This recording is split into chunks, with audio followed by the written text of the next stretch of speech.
What? I think. Yeah. Can I give you a prime example? The other day I was listening to National Public Radio, and they had some experts on talking about the fraud that's been going on in the government. And the reporter from Reuters, and that's a legitimate reporting institution, made the following statement, that statistically, the amount of fraud that has been discovered, if you will, is statistically the same for those states reporting. Well, the only states that are reporting, okay, so they can find fraud in the SNAP programs, fraud in the, Medicare programs, so that the real people are getting it who deserve it. They're not getting multiples of it. We've heard about all these fraud scandals. If it's only the states that are reporting it, why are states not reporting it? So, Tom, I take your point. We did a segment. You might want to take a look about Medicaid fraud and where that's coming from and how that happens. But you might find that interesting. This is Margarita in Brentwood, New York, Democrat. Well, doesn't look like I fixed the alerts. They're still doing their weird thing, but them's the breaks. I have to keep working on that. Last night I tested it, seemed fine. Guess it's something that when I'm live, that's something else. But it is what it is. We'll figure it out eventually. Amiable Chief, thank you for the 6 gifted subs. I appreciate that. The Nightman Cometh, appreciate the resub. Right on. So we got polls closing in Florida in less than an hour. Those are the exciting races tonight. Alaska polls don't close till 1 a.m. Eastern, so don't think we'll be watching that. But Alaska has a sort of jungle primary for the primaries. The general, they do ranked choice voting, but they don't do ranked choice voting in the primary. The primary, they have top 4 advance.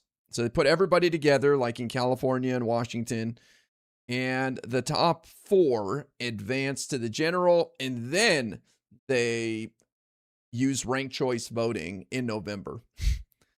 So just to try to make things complicated.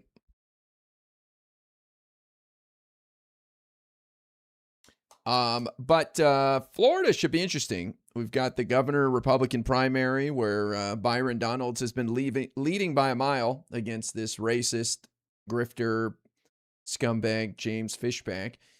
And then, of course, we have Jared Moskowitz being challenged from the left by a DSA guy. Let's see. I think it's the 25th congressional district. Yeah. Oliver Larkin. Ollie. Very serious candidate. The polls show him down by like 30 points to Jared Moskowitz. We talked about this a bit on the Live and Learn podcast last night, and the guys, they made a decent case against Jared Moskowitz in the sense that he's not a fighter, and they want someone who is more in line with where the Democratic Party is. And so I wasn't really prepared to defend Jared Moskowitz's record because since he's been in Congress, the Democrats have been in the minority. There's not really anything you can do in the minority, but one point brought up by Pisco was that he was wishy-washy on the war powers resolution earlier this year. And so I looked into it, and yeah, he was on the fence for that back in like February, the first time they were talking about it, like March. And in the end, he ended up voting for it. So he was just kind of voicing concern towards the beginning of the Iran war about ending it so quickly, which there were some other moderate Democrats that actually ended up voting against it in the end. There was 4 of them. But Jared Moskowitz was not one of them. He just was expressing concern about the War Powers Resolution so early on. Now, if there's something else that happened with the War Powers Resolution, let me know, but that's what I saw. Jared Moskowitz is also a co-sponsor of the Medicare for All bill by Pramila Jayapal. He's one of like 114 Democrats that have signed on to that bill. So, I'm not really sure what people are pointing to when they say he's not a fighter. He supports Medicare for All. He talks mad shit in the Oversight Committee. He's been great to get clips and to push back on MAGA and embarrass them. And I'm excited to see what someone like him does in the majority. I mean, the only thing that people will criticize is his support for Israel, but he's not like John Fetterman or, Richie Torres putting it in people's faces in any way. He believes in our relationship with Israel. I don't even know what he said about Netanyahu. If he has, he may have been critical of him, like a lot of people who still support our relationship with Israel, but not with this current government. They're unhappy with this current government. But his district is also very Jewish, and like most Jewish people support the state of Israel. Doesn't mean they're against the Palestinians having a state or that they're for the mistreatment of Palestinians in any way, whether it's in the West Bank or in Gaza or, the blockade that is supported by Egypt as well. But they believe in the state of Israel, and they'd like to see Israel do better as well. But calling it a genocide in a district that's one of the most top 10 Jewish districts in the nation is not a serious strategy. And that was my point last night. It's not a serious campaign. Florida should have had way more coverage. I'm not confident in tonight's results. What do you mean not confident in tonight's results? What results? Didn't Pisco and Soypil get called out for being socialists a few months back when they denied? Which they deny. They get called socialists every day. There are a lot of anti-Zionist Jews. I'm not really sure about that. Zionism is a spectrum. So are there Jews out there that don't believe in the current iteration of Israel under the Netanyahu government and the occupation of the West Bank by illegal settlers? Yeah, there's probably a lot. And I would say anybody who is anti-Zionist falls into that category, the majority. Then are there people that think Israel shouldn't exist? Because that's another level of Zionism, anti-Zionism. I don't think there's as many people in that category. I don't think so. I think he has a lot of leftist viewers and doesn't have the sack to take a stand and risk losing viewers. Who is that? I don't know who that is.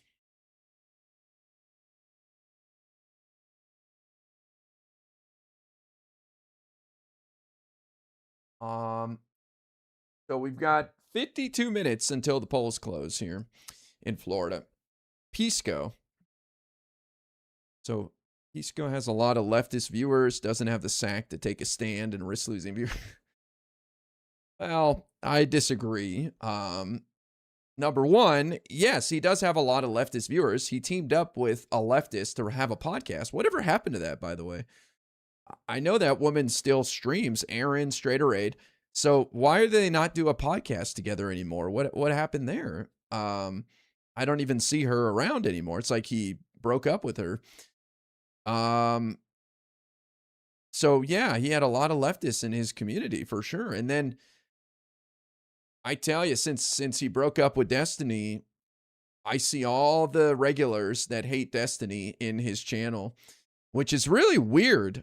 It's like if you have a break with Destiny, you'll be like bear hugged by all the Destiny haters. I don't want to name any names, but you guys can take your guess. But it's almost like clockwork. They all just file in and they're chatting away very publicly, like not even trying to hide it in any way. It's almost like they're not even quiet about what they're trying to do, which is to influence him and win his affection, I guess. But it's kind of weird. I kind of want to run an experiment, like let Destiny know that I'm going to say something against him and come out against him strongly and break up with him. Like just kind of do it secretly, like these bullshit polls that came out as a social experiment, and see who comes flooding in to try to be my friend all of a sudden. Hell hath no fury like an ex-Destiny friend. I think Destiny and Pisco will get back together. I know some of you guys will disagree with me on that one, but these guys have a long history.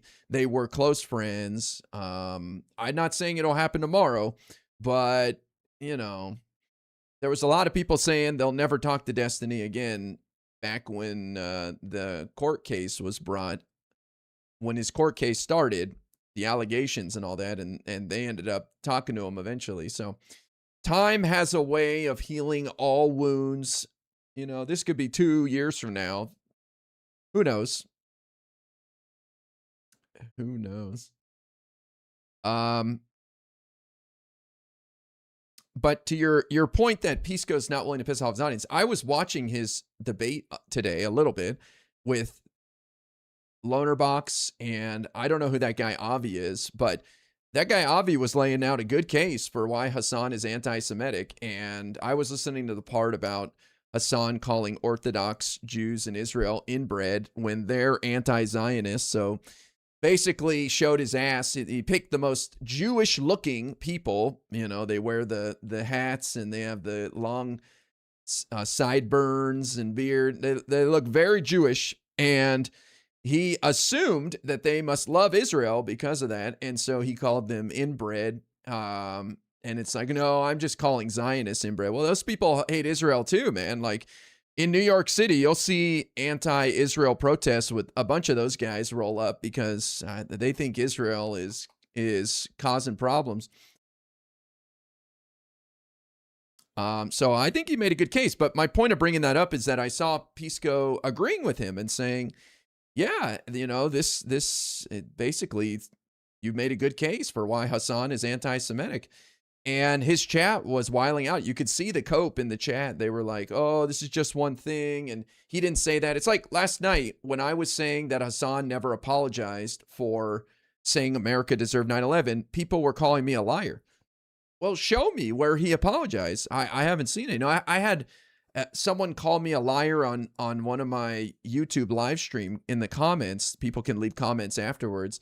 And no, actually it was on my conversation with Destiny on his channel. He posted the video of the Wisconsin election night. And I said that Bernie screwed up by not endorsing Hong, and that Bernie came up with a bullshit excuse that he doesn't endorse in governor's races. And they said, bullshit. And I brought up that he endorsed Troy Jackson in June when he was running for governor, came in third. And this person said I'm lying, and that he endorsed Troy Jackson for Senate, not for governor. You know, like, it's so easy to go look this up. You can see Bernie endorsed Troy Jackson over a year ago and had 2 rallies for him when he was running for governor, along with Graham Plattner. They were like holding hands on stage. So, you know, a lot of these people just don't know what they're talking about when they call me a liar. And so I think it's the same thing that I saw over in Pisco's chat. A lot of these leftists don't look anything up and have no idea what they're talking about. And they just assume you're wrong because they want you to be. So his chat was full of people coping for sure. I don't know what advice I would give Pisco on his chat. I think Pisco needs to go through with a hammer and just smash everyone who bothers him like I've done over the years. I think that's a much more pleasant viewing experience, much more pleasant for you guys. It actually builds community instead of people just punching each other in the face and fighting in the chat. And for the streamer, you know, you don't want people giving you a hard time. Like, no one would accept that anywhere else in life. So why should a streamer accept that? There's this dumb idea that like you shouldn't be in an echo chamber. You should listen to my argument when I don't even know what I'm talking about, right? Like I very few people fight with me have any clue what they're talking about, and they're almost always proven wrong. So it's not even worth bothering arguing with people. Anonymous, thank you for the 2 gifted subs in Twitch. Appreciate that on Twitch. Hell yeah. But yeah, I don't know. I really don't know. I don't mean this in a bad way, but I don't know what Pisco's trying to do with his community. I have no clue. I think he's trying to have like a free speech space, but then he says no drama. But drama is what sells. Drama is what gets you attention, you know. If he wants to go down the C-SPAN road like me, then I applaud him for that. But boy, that is a much more difficult path. That is streaming on expert mode. You got to try to make this shit entertaining, you know. Not the easiest thing. Even before the AOC woke one comment, they made a clearly conscious effort not to wade into that mess.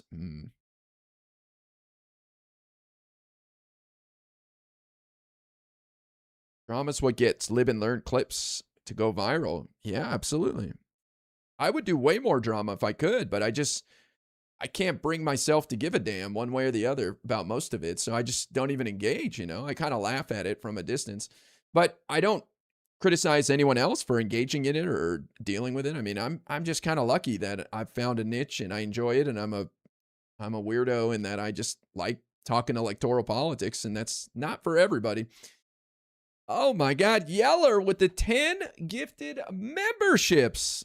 Let's freaking go, man. Hell yeah. Thank you, Yeller. That's awesome, dude.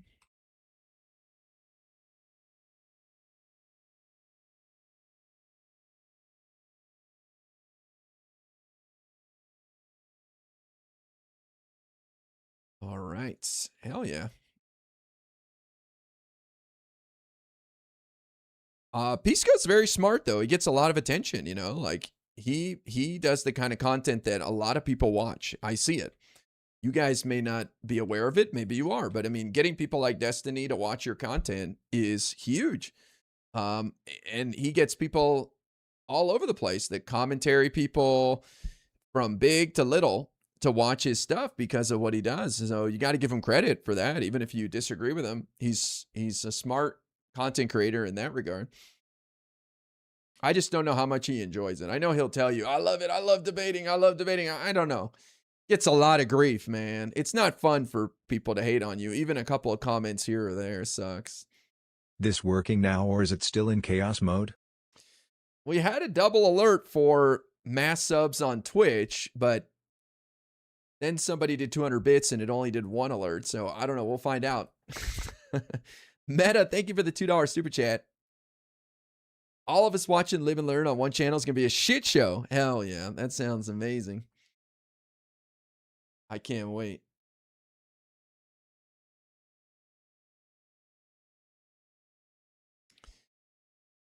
I think he thinks free speech means no moderation. You can't have a farm without getting rid of locust. Yeah, I'm a big advocate for curating your chat. I'm a big fan of that. And some people don't like it, and I'm pretty quick on the bans, but Destiny bans very easily too. And he's very successful. So I think it's a smart way to go. It's better for everybody, especially me. It starts with the streamer. Like if I'm irritated, then that's just going to lead to a poor viewing experience for everybody. So you got to know your limits, you know. And hey, I don't claim to be some sort of mental health champion who should be able to handle. This working now, or is it still in chaos mode? There you go. Still double. I don't know. I worked on it last night and I wasn't able to duplicate the problem. So I don't know.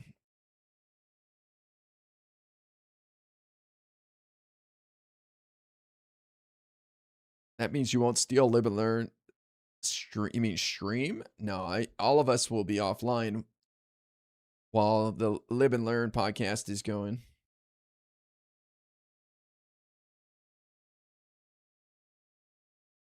Who are you talking about? Draconar? I don't know what you're talking about.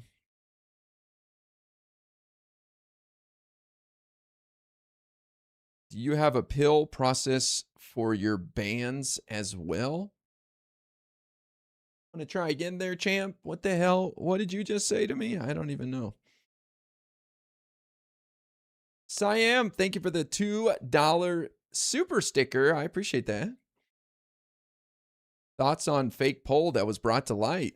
I want to try to find a video on that because I read an article and it was fascinating. I think it's some Roger Stone shit. I think that's the Republican Party messing with us or some foreign entity. I don't get it because I read an article that said polling organizations out there say it doesn't add up that this fake group or this group would put out a fake poll for some sort of social experiment. It just, their explanation doesn't add up. So I think this is evidence of some interference from somebody. I don't know. I don't know, but yeah, there's been a flood of these polling orgs. I read an article that said there's like 30 new polling orgs just this year. And that they're legit. They're not, they don't have the history to be taken as seriously as the more established ones like Emerson or Fox News or Ipsos. But there are a lot of new players to the polling game. But that is a weird one. So there was a plus 23 poll for Hong that was revealed to be a lie, and the group behind it actually said so. They claimed it was a social experiment and it's not to be taken seriously, even though they said it after the election, which doesn't make sense. There was also a Karen Bass, the mayor of LA, a poll showing her up double digits on her more progressive opponent. And that was touted by Karen Bass and actually spread much more than the plus 23 Hong one. And both of those polls were bullshit. And the organization behind it came out yesterday and said it was a social experiment. So a bit alarming, also just a bit weird, and there's no explanation for it. But, I really don't know what to make of that. But I was looking for a video about that. Social experiment polls.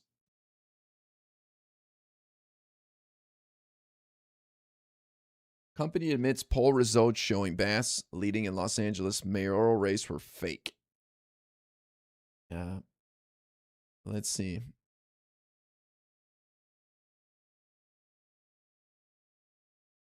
This is a bad sign. Report, but good day to you, and Honestly, why don't we start with what's Biden happening? being generously forgiving aside, why do we have such a tolerance for literal traitors? Even freedom of speech has its limits. Who would you be referring to there? I do agree freedom of speech is hurting us with unregulated social media and crazy news orgs like Fox News, but I don't have a solution besides regulating social media, which I think desperately needs to happen. Thank you for the $5.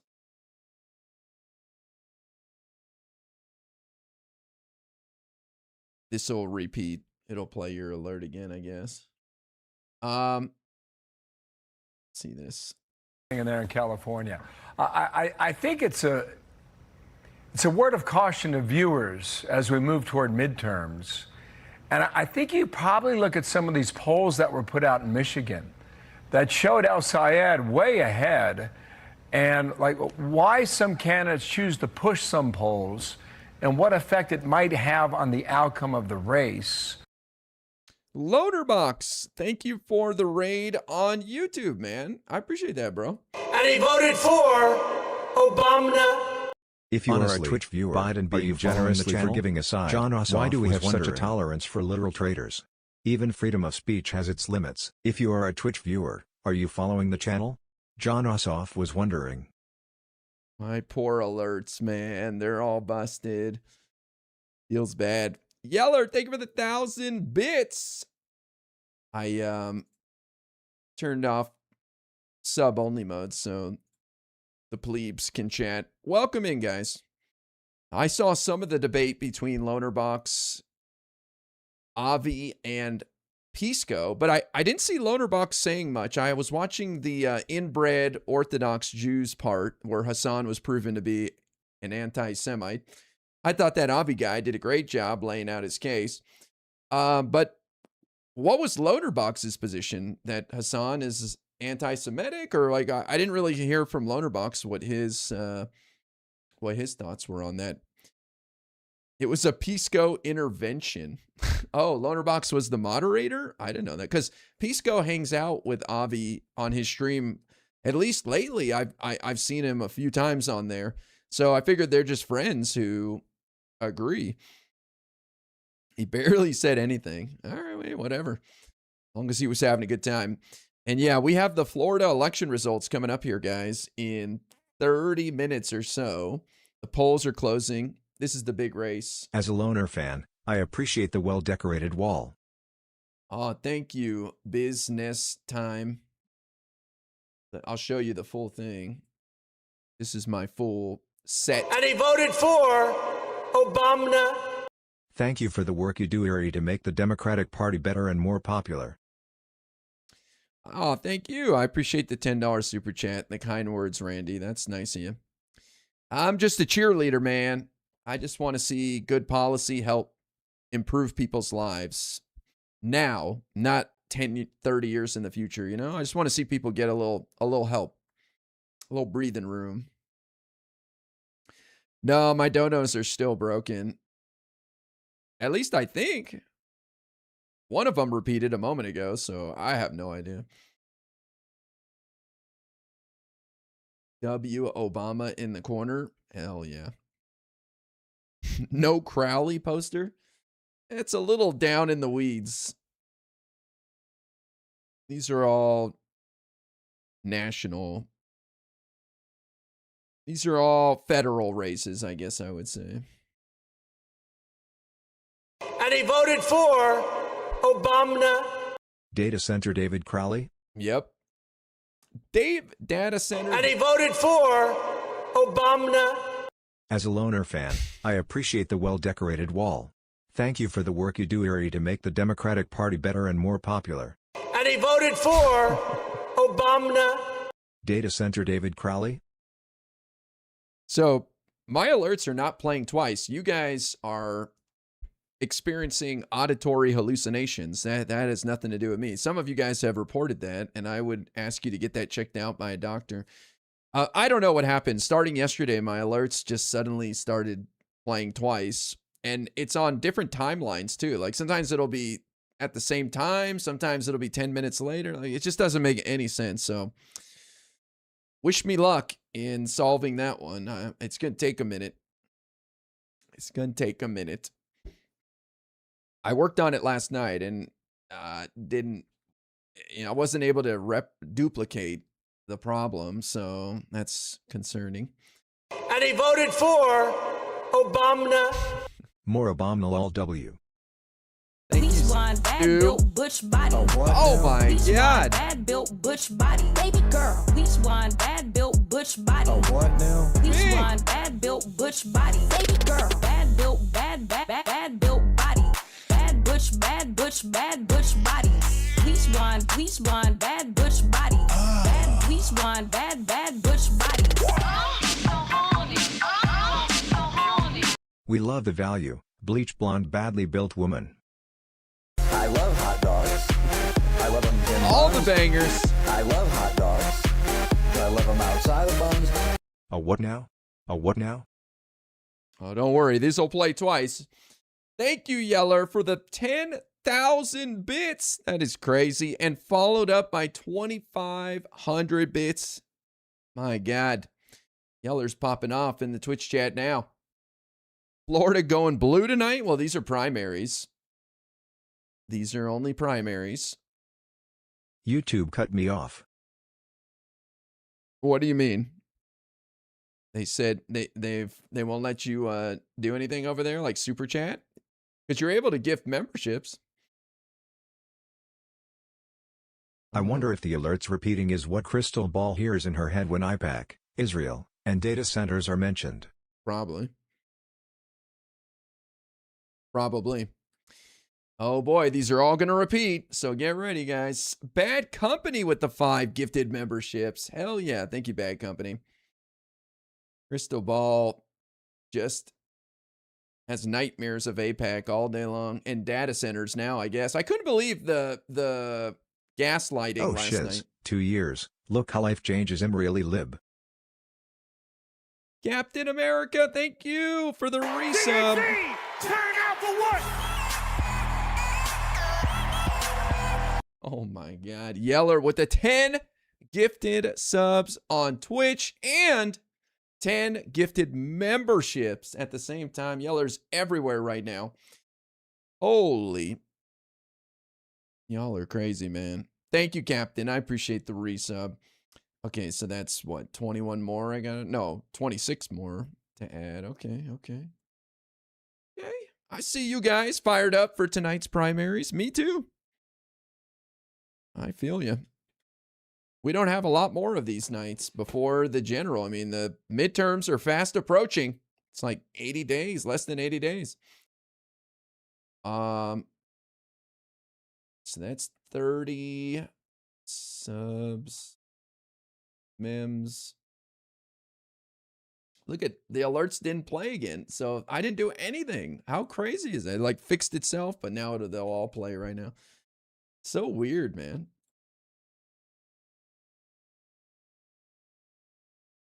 I was saying the gaslighting about Crystal Ball is brain broken on data centers. I hope you guys understand what I was trying to say there. It's like when I say somebody's brain broken on an issue, I'm talking like Israel Palestine.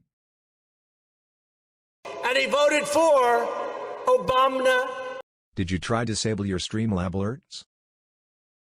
I tried a few things last night, trying to duplicate it to see what it was, and I just couldn't find anything, but obviously something is still going on. Thank you, Hell Sweet Hell. Appreciate the $10 super chat, but notice how it didn't play these last couple of alerts for some reason. Strange, huh? And he voted for Obama. Did you try disable your Streamlab alerts? That one played again. Makes no sense. It like picks and chooses which ones. First, I thought it was just super chats, right? Okay, maybe it's just super chats. But there's been some repeating of the Twitch alerts too. The mitochondria is the powerhouse of the cell. The mitochondria is the powerhouse of the cell. The mitochondria is the powerhouse of the cell. The mitochondria is the powerhouse of the cell. Huh? I don't even. But see, that sounds kind of echoey on that. On the TTS on Twitch. Sounds a little echoey. So I feel like something is weird, man. Something's off. But it's not consistent. It's always the story of my life with streaming. I get these inconsistent problems, which are just maddening. But we'll figure it out. We'll figure it out. Not tonight, though. I'll tell you that. It's just going to be chaos. But my point about the data centers is you can't be brain broken on data centers yet. It's such a new issue. I understand, yes, there are lunatics out there who are obsessed with data centers and flock cameras.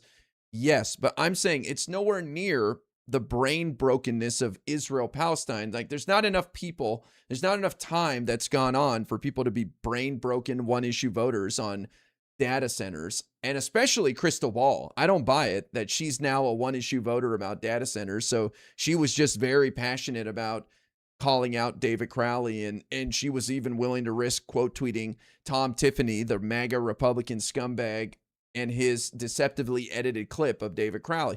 I don't buy it. Like it just seemed like total gaslighting cope to say that, well, she's just brain broken on data centers. Give me a break.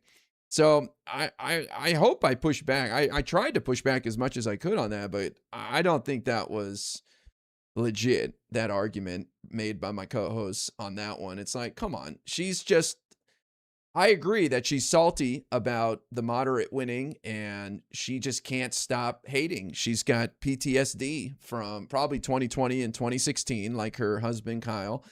And we need to acknowledge that these people are not allies. They are not friends. Do they help once in a while? Sure. Do they help a majority of the time? Probably. But, you know, I would keep an eye on them. You know what I'm saying? Like, I wouldn't just take my eyes off them. I would hold them at arm's distance, because they'll stab you in the back the second they think they can get away with it. Nasty people. You know what I mean? Nasty. And he voted for And he voted for Choo-choo Mark Kelly. Obama. Maybe some MAGA music will help drown out the TTS. Maybe some MAGA music will help drown out the saying he did not believe data centers cause issues saying he did not believe data centers cause issues with water. This chat? Monka, what do we think about this chat? Okay, so now they played very quickly on top of each other. You see what I'm saying? Like, how would I even begin to diagnose this problem? It's not even consistent. It's just insanity, man. I swear.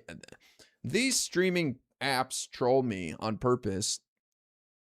Everything's going great, and then they screw me. D-Ban, thank you for the 1,000 bits, and Yeller with the 200 bits. Choo-choo Mark Kelly, maybe some MAGA music will help drown out the TTS. Yeah, good luck. It will not, trust me. Only thing I would say is that you make it more clear to them that it's intentional. They just kept saying it's dumb. No, it's intentional. Right. Yeah. I don't think it's her just being silly or, oh, she's, you Crystal know, just... Ball was smoking crystal when she retweeted Tom Tiffany, election denier extraordinaire. I think that's very dangerous because think about it. An argument I didn't have last night, I didn't think about it till today. You're also legitimizing Tom Tiffany as a source. That's even worse than just the actual quote tweet. You're telling your audience, I think she has like 1 million followers, and you're telling your audience that Tom Tiffany can be trusted. This is a legitimate source.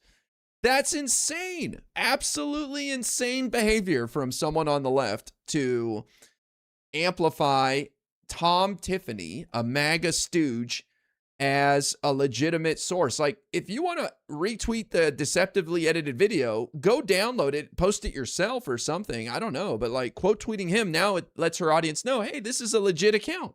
No problemo. Nelly, thank you for the big... Only thing I would say is that you make it more clear to them that it's intentional.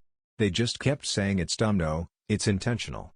Crystal Ball was smoking crystal when she retweeted Tom Tiffany, election denier extraordinaire. Amen. Nelly, thank you for the big resub over on Twitch. Appreciate that.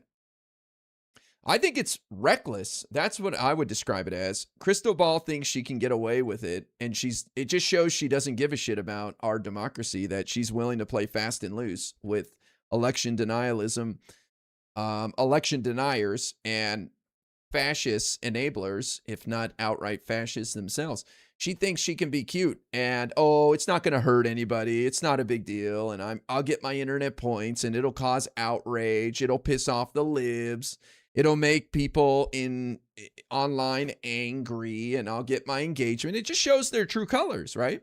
I could post things all day long to get engagement. I'm telling you, I'm the king of pissing people off from my liberal perspective. I could get so much engagement, but I don't want to do that. I don't want to just upset people for the sake of upsetting people and cause problems. Like, for example, I was this close to posting that Abdul El Sayed needs to earn my support. And my condition is he drops Hassan Piker. Right after he won, I was like, I'm not voting for Abdul El Sayed unless he drops Hassan Piker. Like, I was this close to posting something like that. And I thought, I don't really mean that, but it is a way I could have said something that pissed off a lot of people and got myself a lot of internet points, but I chose not to. I did not think it would help him win. I thought it would get me a lot of engagement and maybe some followers and attention. But I could do that every day. There's things I can say every day that would get engagement. But scumbags like Crystal Ball show their true colors when the opportunity makes itself available and they pounce on it and don't give a damn what happens. Okay, before the elections come in, because we're like 20 minutes away here, guys. So let's watch Steve Kornacki's preview of what to expect here in Florida. Because this is going to happen fast. Florida doesn't mess around. They try to lead by example when it comes to counting the ballots. So this could be over very quickly here.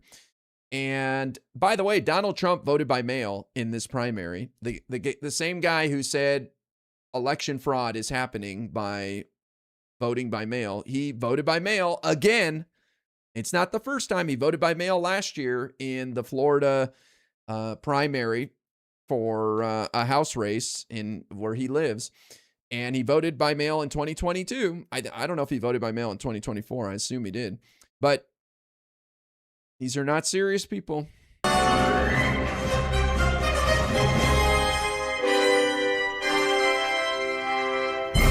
Hi there. Welcome to Meet the Press Now. I'm Ryan Noble. Nice shoes, Ryan. So cool, bro. Why even wear a suit if you're going to wear some stupid sneakers like that? I'm so outraged by people who do this. This is so stupid. Why even wear a suit? You look like an idiot. You look like a little kid. You just look like a fool. There are comfortable dress shoes that are like sneakers nowadays that are like kind of a mix that you could wear. This is just, hey man, I'm cool. And it doesn't look cool at all. It looks so dumb. Jacket with Nikes. I just, this stuff, this is outrageous. I want to write a letter to NBC and complain. I'm so angry. And if it's Tuesday, voters are voting with the midterms fast approaching, heading to the polls for primaries in 4 states around the country, including Alaska, Wyoming, and California. But all eyes are on Florida, and the potential impact of the state's mid-decade redistricting after the Republican-led state legislature redrew the state's congressional maps earlier this year in an effort to help Republicans hold on to control of the House. It just looks terrible. That's why I'm pointing it out. I don't want anyone to repeat that. Why would you go through the effort of putting on a suit and then ruin it with some clown shoes that don't fit it? Those are cool shoes. Don't get me wrong. Those would look great with shorts and some crew socks, t-shirt. I don't know, whatever. But with that, I don't know what the hell he's thinking. Tonight, we'll be keeping our eye on the matchups in 7 key battleground districts as Republicans hope to net as many as 4 seats. Campaigning yesterday in Virginia, Speaker of the House Mike Johnson sounding confident that he'll still be leading the chamber next year, despite the growing political headwinds facing his party. It's a fascinating thing to see the Democrat Party. They're in the midst of now an open civil war, truly. They don't know who they stand, what they stand for, who stands with them. They don't have a leader. They're kind of a rudderless ship. The Republicans represent what we have shown. This isn't just words, this is action.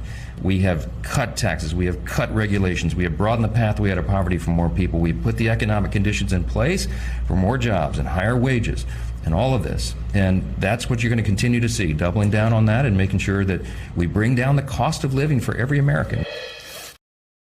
So, but none of that has led to improving people's lives in any way, right? Like, life is way more expensive now than it was before Trump took office. Biden left Trump with a good economy. Those are his business Nikes. Business Nikes. True. What a clown, Mike Johnson. Like, he's telling people, don't believe your lying eyes, listen to the lies coming out of my mouth. I'm telling you the truth. People know what's going on, man. They know they're paying more for the same things and getting nothing extra, and they're pissed.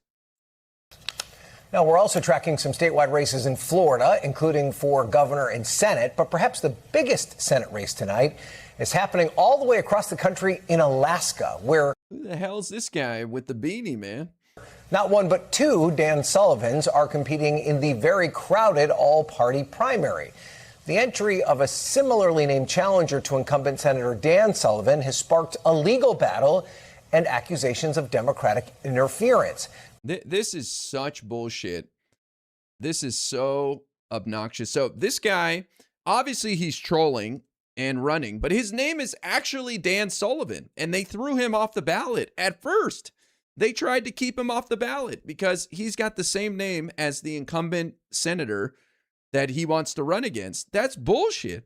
So in the end, the Republicans played a game where they made his name. Why doesn't the bigger Dan Sullivan simply eat the smaller Dan Sullivan? They changed how the incumbent's name appears, and they wrote incumbent, and they wrote this guy's name, I think, as like Daniel Sullivan. So it's different from Dan Sullivan. So the Republicans, they made the conditions favorable to their incumbent but I was just shocked that they tried to throw this guy off the ballot, and they succeeded for a minute too. That's outrageous, man. Just because you have the same name as somebody, you can't be on the ballot? Who cares? Even if you're doing it to troll, who cares? It's your right. But ultimately, a second Sullivan is on the ballot. The top 4 finishers will advance to the general election, with Democrats hoping former Congresswoman Mary Peltola could flip the seat and potentially help them flip the Senate. So we're not going to get results for Alaska till 1 a.m. Eastern Standard Time. So probably not going to be online for that. That being said, Alaska is interesting. They have a jungle primary with the top 4 advancing to the general, and then they do ranked choice voting with those top 4 in November. So tonight, keep that in mind. The top 4 will advance. So I think Mary Peltola will be fine. She's a former congresswoman representing the entire state. They only have 1 statewide House seat, which is the minimum a state can have. And she actually won it. She flipped it from red to blue after the previous congressman died. Why doesn't the bigger Dan Sullivan simply eat the smaller Dan Sullivan? That was so delayed. She's got a decent chance. This race is considered a toss-up in November, so I think this is a sleeper race that people aren't talking about. Mary Peltola, she recently rejected Kamala Harris's support, or she just kind of put out a proactive statement like, I don't want Kamala's support. I don't think Kamala formally offered it in any way. Democratic hopes to regain the majority in both chambers are the significant political headwinds facing the president and his party. A new Reuters Ipsos poll found the president's approval rating has fallen to the lowest point of his presidency to just 33%. And on issues surrounding the economy, a major focus heading into November, voters say Democrats have the better approach. Joining me now to talk about all of this is NBC News chief data analyst Steve Kornacki. He's breaking things down, of course, at the big board. And with me on set, national politics reporter. Those are double as well. It must be the Streamlabs or the alert box for Streamlabs then. Sang Bang, thank you for the 1,000 kicks. Hell yeah, kick getting in on it too. Let's go. Thank you, Sang. I appreciate that, man. Bridget Bowman. Steve, let's start with you. We talked about this redistricting. It's really scrambled the map in Florida. What are you going to be watching for tonight? Yeah, let's take you through. There's really 4 districts, as you say there, that Democrats now have that Republicans through this redistricting are targeting and trying to flip. You're looking here at the Republican governor's race. Byron Donalds favored certainly coming in tonight. We'll see what happens. But let's go through those districts here. First of all, start in the 9th congressional district. And you can see this one changed a lot. This used to be a district that was heavily concentrated in Osceola County, Southern Orange County, large Hispanic, large Puerto Rican population. And you can see here geographically now a much more expansive district. A lot of Republican areas there in sort of heartland Florida have been added to the district. The embattled Democratic incumbent here is Darren Soto. He's not facing a challenge in the primary. This Republican primary is going to determine his opponent. But just give you a sense here of what this district, I apologize, these are the old numbers here. I didn't mean to put those up. But this district now under these new lines would be a very strongly pro-Trump district. So Soto running uphill in a redrawn district there in the 9th. Also go to the 14th district here again. The Democratic incumbent, long-serving Kathy Castor. She's been there 20 years. It's a family name. The Castor name there in that Hillsborough County area is a very well. Trav, thank you for the resub on Twitch. Appreciate that. If you resubbed, I didn't see it, buddy. It didn't show up. You may want to click refresh, and then it should give you an alert.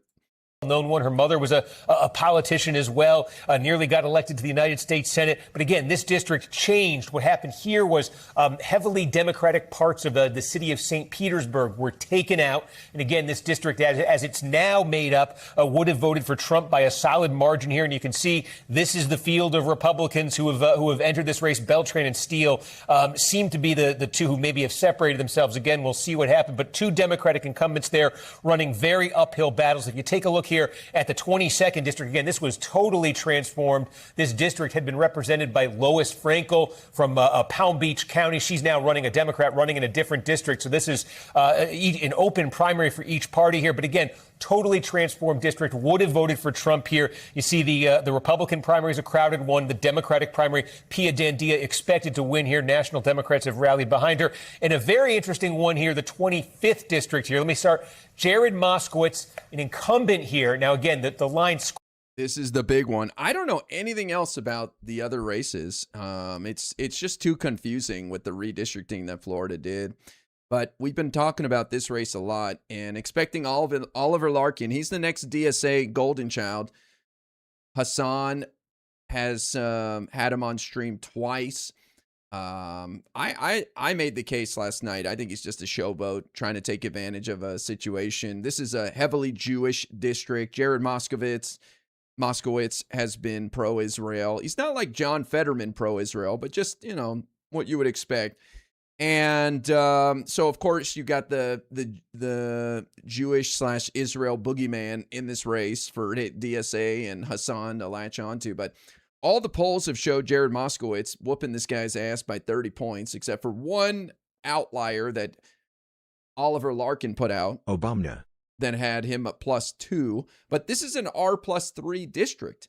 And we've seen the DSA guys lose in D+4 districts, like in Arizona a couple weeks ago. The only districts they've been able to win in are like D+30. And even those, they're not always successful. Look what happened with Wesley Bell versus Corey Bush in Missouri's 1st congressional district. That is like a D+30 as well. And the DSA Corey Bush lost. So I'm expecting a huge ass beating for this Oliver guy tonight. We'll see, though. Who knows, man? Pass the Alex. Thank you for the resub on Twitch. Scrambled so much in South Florida, so he's actually kind of moved to this district to run right here. He's got to get by a challenge in today's primary. This is a DSA challenger. We've seen these candidacies take flight in some other parts of the country. This would be sort of an unlikely place here in South Florida. This district, it's a quarter Jewish. It has a lot of Cuban expats in it, first, second generation Cuban Americans who fled socialism, fled communism.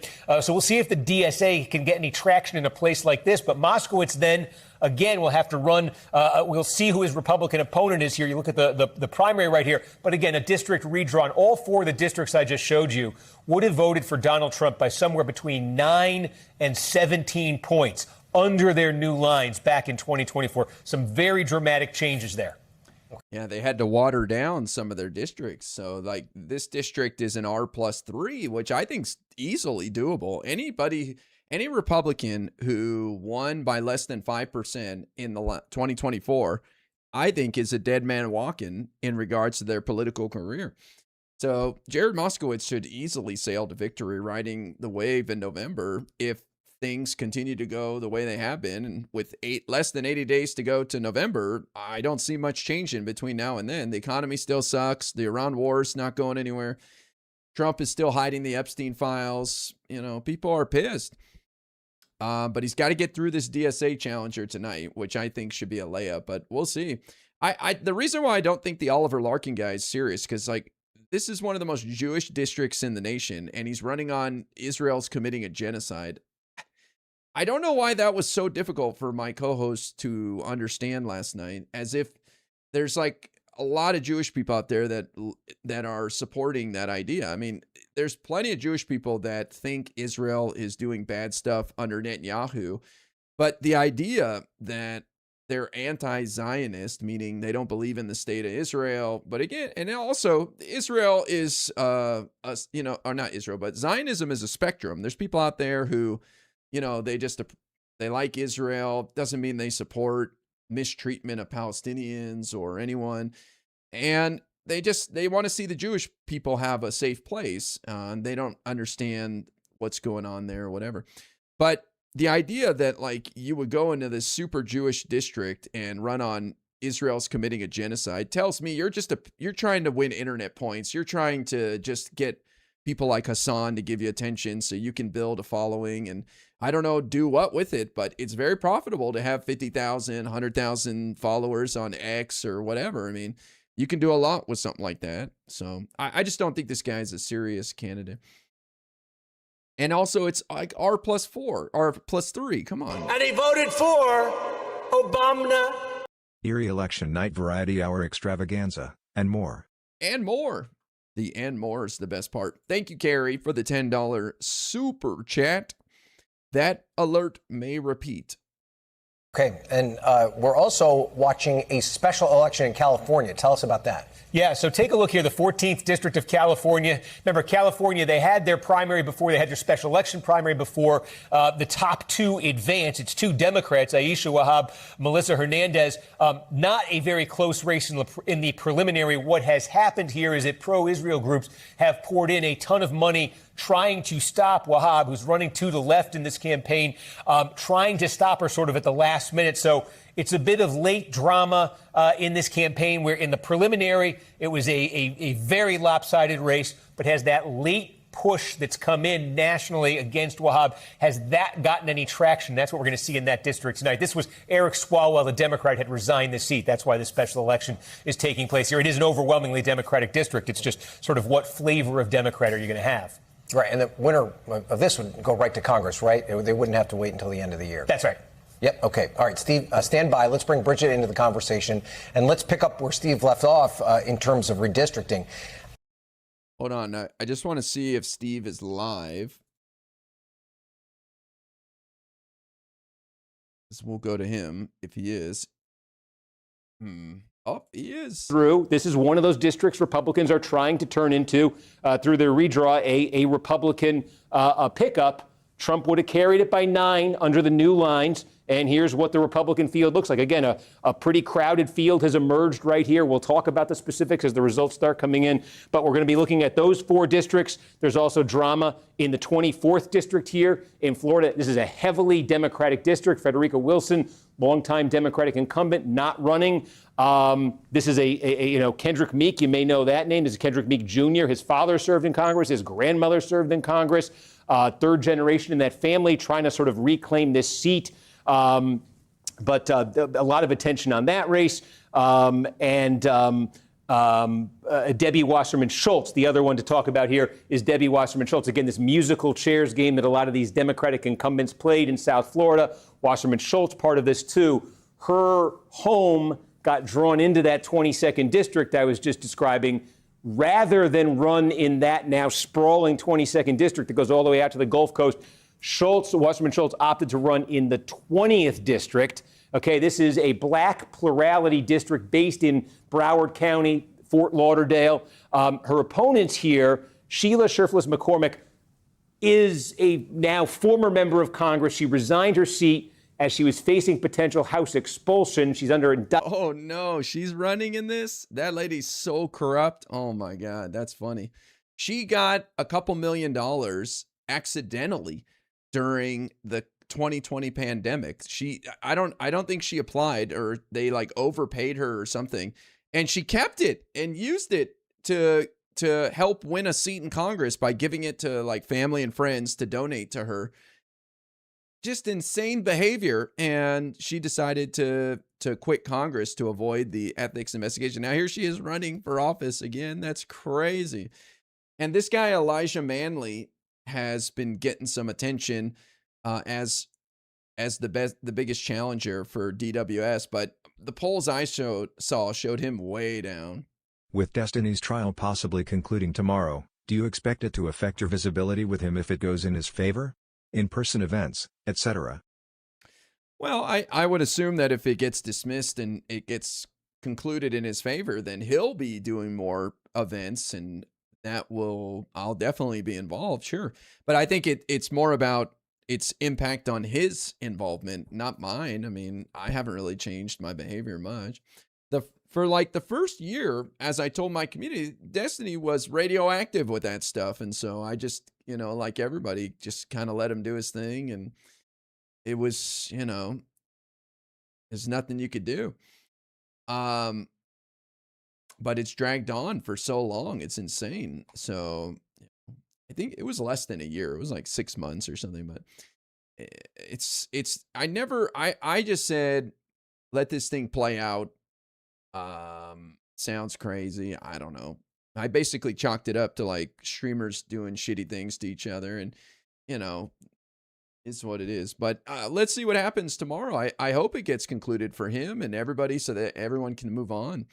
It's crazy that stuff like this can drag on for so long.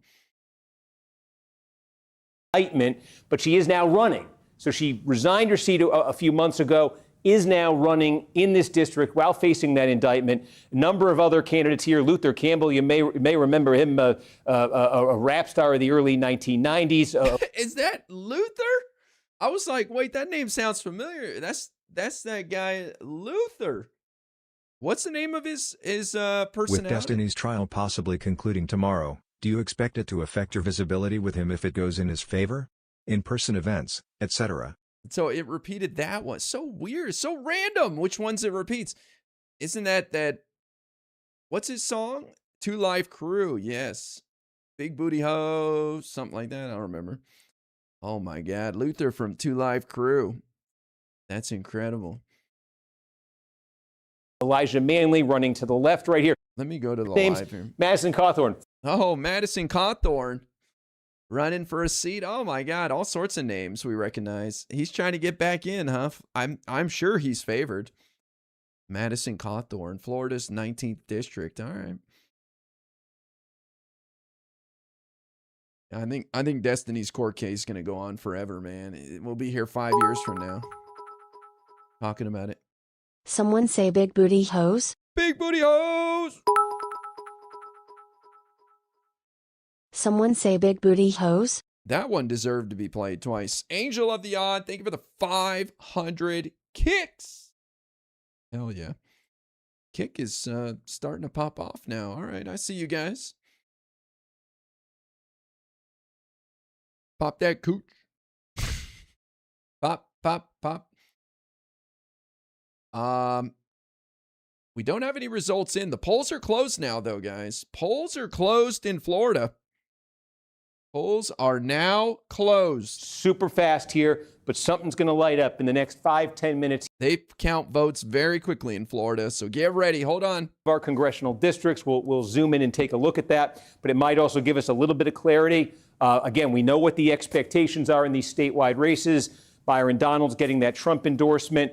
Jay Collins, the current lieutenant governor here on the Republican side, his campaign really, he was appointed to the job in 2025. I am excited to see this James Fishback scumbag disappear. He's the grifter who debated Destiny on Jubilee when he did his first big Surrounded. Had a pretty good exchange with him. I hope this donation plays twice. Just for you, Akrenine.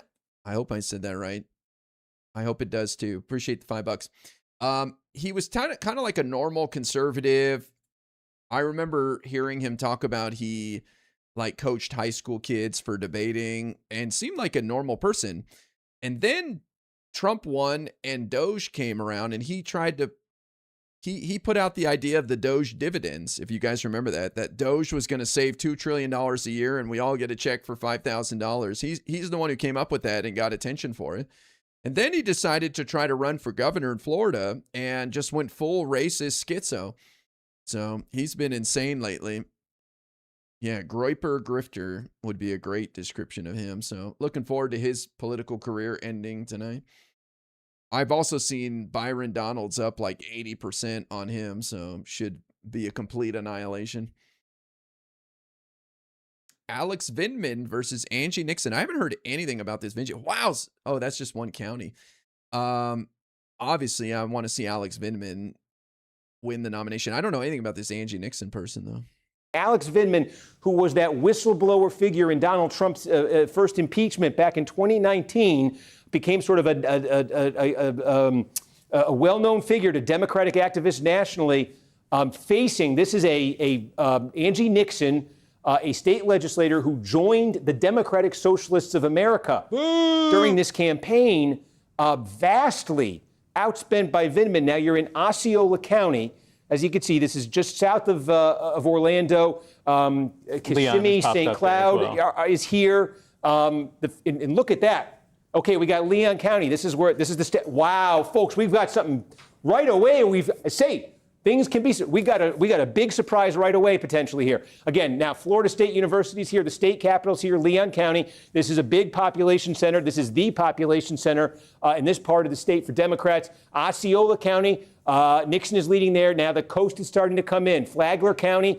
Okay, we got just about all the vote. We think this is in Flagler County. Vindman's going to carry it, but he's carrying it by single digits. Take a look down in Volusia County. It's Vindman by 10.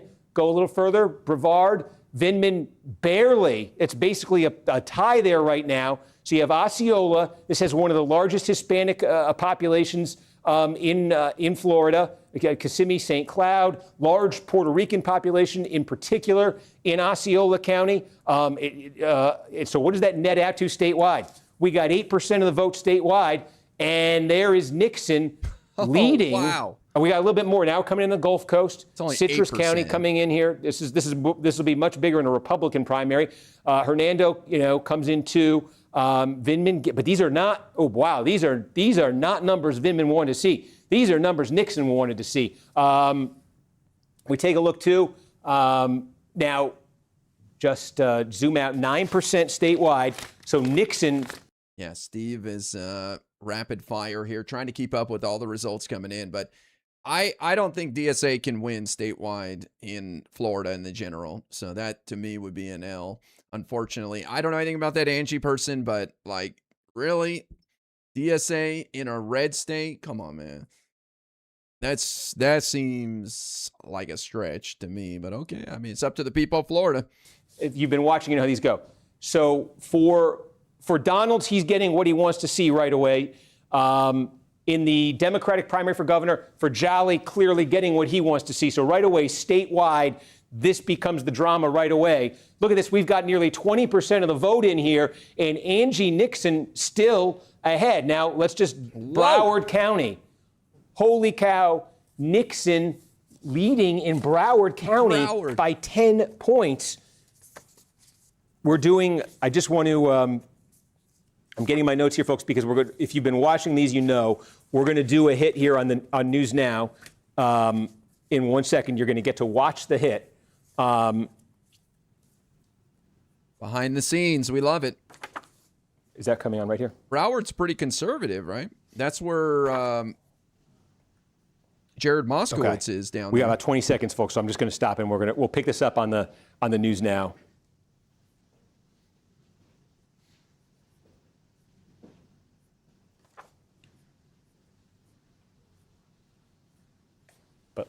But folks, this is a huge surprise right away. Pinellas County, right? Charlotte County.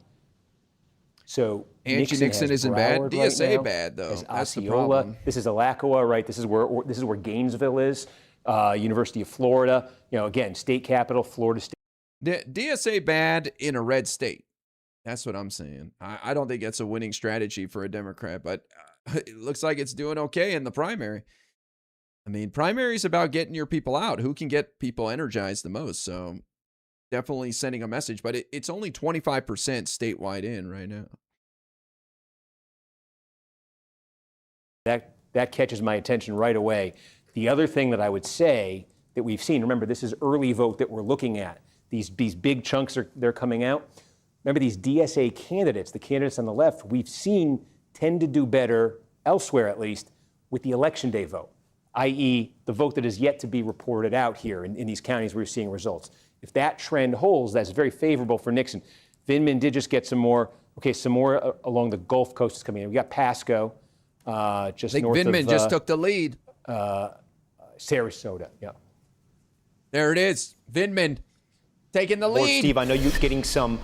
First time. Some votes in so far. I know it's still very early in Florida. Tell our viewers what you have. Yeah, I think right away a surprise here potentially in the Democratic primary for the United States Senate in Florida. Now this is a race here because Marco Rubio, the Republican, joined the Trump administration. I'll show you the Republican side quickly. Ashley Moody, who was appointed to replace him, certainly in good shape in the Republican primary. The Democratic primary, Alex Vindman, if you remember this name, he was the whistleblower at the heart of the first Trump impeachment back in 2019, which made him something of a folk hero to Democrats nationally. He raised a ton of money for this campaign. His opponent here, state legislator Angie Nixon, running to his left, joined the DSA, Democratic Socialists of America, during this campaign. Vindman was thought to have a wide advantage over her. Certainly, vastly outspent her. There was some criticism that Vindman might be taking this for granted. And wow, these early returns have him in a real fight. I mean, in early, We've got nearly a third of the vote now in statewide, and you can see Vindman is ahead in the count, but it's close.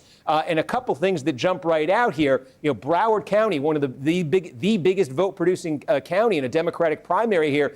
Nixon leading there with about 2/3 of the vote in Broward County. She's doing very well in Osceola. In the this is Kissimmee, St. Cloud around here. I think not surprisingly for a candidate on the left, Alachua County, Gainesville, State University of Florida is here. She's doing well there. She's doing well in Leon County. And what those numbers are doing is they're keeping her competitive. You do see more of the Vindman numbers, the Vindman shade of blue popping up here, north of Tampa along the Gulf Coast. These are smaller counties right here, but you do see Vindman leading there. And on the Atlantic coast, Flagler, Volusia, go down to Brevard. I'm looking at some of these. And Indian River coming in, Vero Beach is here. Vindman getting a big margin out of there. But he's in a real fight right here. Really want to see what Miami-Dade, what Palm Beach look like, what Orange County looks like when it comes in, Hillsborough. But this is one that National Democrats, they're hoping to make this Senate race competitive in November. It's been a while since they won one in Florida. They thought with Vindman, they thought with the climate, with a new Republican appointed to the seat, this might be kind of a stretch opportunity for them this November. Wow, this would, certainly the establishment of the party, this would put a wrench in their plans if a candidate from the left like Nixon were to come and win this tonight. But she is absolutely making this a game right now. Yeah, and not just a candidate from the left, right? Steve, she's somebody who's campaigned with the Democratic Socialists there in a state that, at one time was viewed as a battleground state. It has turned red over the last few presidential elections. As you know, it's now the home state of President Trump. What you're showing right now, you're right. It is not good news for Vindman. I do want to ask you, I'm sorry if you already made this point, do we know some of this early vote or the vote that you have right now, is it the early vote, is it the mail-in vote, or are these votes today? No, that's right. That's what they do in Florida. I'll give you an example here in Broward County. You see about 2/3 of the vote is now counted. That's early vote. That's vote by mail. All of these counties get that ready, and they report it out very quickly after polls close. And then in the next hour or two, they report out the vote that was cast today. And it's an important point, Tom, because what we've seen in other states, I don't know if it'll be true here, but we've seen the candidates on the left doing better with that election day vote, that same day vote. That's the vote that has not been reported out yet. And you see Nixon in it right now. If that trend continues here, that could be very favorable for her. Just real quick on a clarification point. When you're saying candidates on the left, are you saying the more progressive candidates do better in the early vote, or that's not really the case? Yeah, no, we've seen these candidates, these DSA candidates in a lot of other states. We have seen that election day vote, the people that went out and cast it in person, that's been where they've really performed the best. A lot of times that's younger voters that are going out, folks, whereas the vote by mail tends to be an older demographic that's doing it. We've seen that in other states. As you know, Tom, Florida can be its own universe, but if that continues here, that could be significant. It is some interesting data. Again, as we always say, the caveat, it's very early. But, Steve, I'm glad you pointed that out. Really interesting stuff. Thank you for that. We're going to turn... Very exciting. We got a race. It's always fun when it's competitive. DB Golding, thank you for the resub on Twitch. All right. We're just 34% of the results in, and Angie Nixon back on top. This is a slugfest right now between the two Dem candidates to run for Senate. I think it's a long shot, no matter who wins this one. Florida's pretty red, man. Not a lot of people talking about flipping Florida, but if we have a great night, it could happen.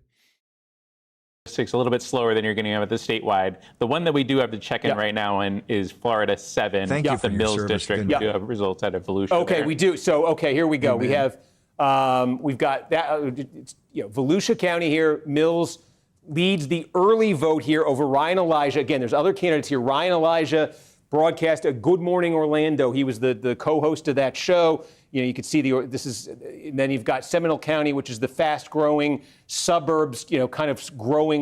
Corey Mills, he's got a investigation in him for domestic violence, beat up his girlfriend, even though he's married.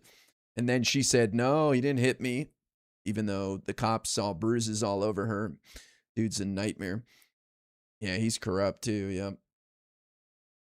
Be interesting if he loses tonight. It looks pretty close right now.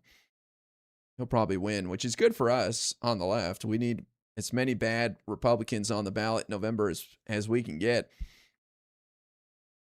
A bulletin on right now. Okay, because obviously it just, I'm jumping down to 25, and, what 25 is, this Democratic primary. Again, it spans here. This is Palm Beach County. This is Broward County. This is Miami-Dade County. And you see Angie Nixon in the governor's race. This is just a sliver of those counties. But Angie Nixon leading Miami-Dade and leading Broward so far. So we were saying, now this is a slice of Miami-Dade, a slice of Broward. But it makes me a little bit more curious about it if something might. Yeah, that's what I was saying. I thought part of Broward was in this 25th district with Jared Moskowitz and Oliver Larkin. So the fact that broke in Angie Nixon's favor, the DSA candidate at the beginning, was interesting. So could have an impact on that race too. But look at this. We're up to, I think it was 34% statewide, and Angie Nixon gaining. Duval County, a 57-point margin over Vindman. So now we've got, nearly 40% in. This is a Vindman, well, I'll tell what you happened? There was talk that Vindman was taking this for granted. Vindman. Erie, thanks for all your coverage. Some of these guys, man, I don't know. This is not good. Old Scotty, thank you for the $5 super chat. Again, I always thought Florida was a long shot to win the Senate. I think it's longer of a shot with Angie Nixon, but it's up to the people of Florida, man.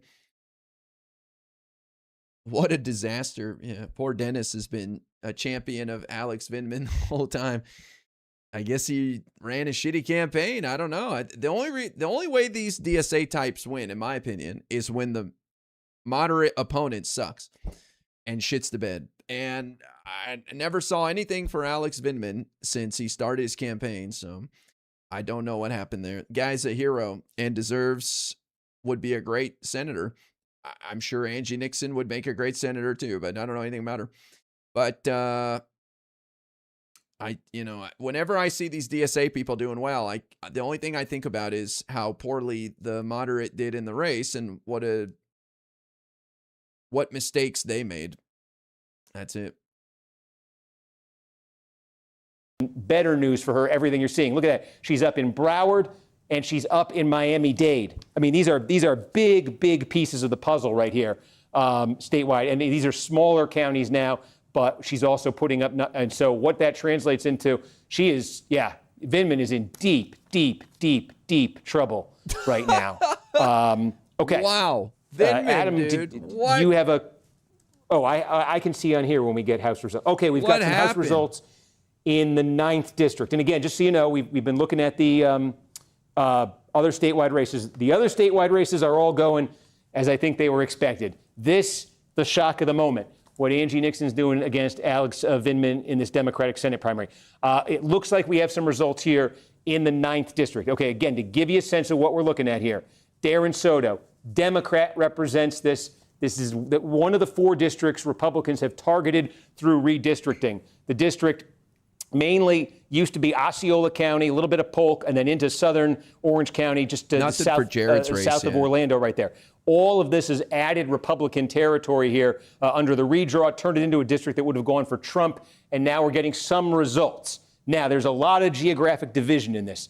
Ben Butler is expected to do well in sort of these heartland counties right here, which together are going to add up to probably about a quarter of the vote. This is going to be his neck of the woods. And you can see that. Look at that. Yeah. Okeechobee, Butler is crushing it. Now, Okeechobee is one of the smaller ones here. It's about 6% of the vote. Here's where you got to look for Butler. About 20% of the vote is going to come out of Highlands County. But I think, Butler is going to run up the score.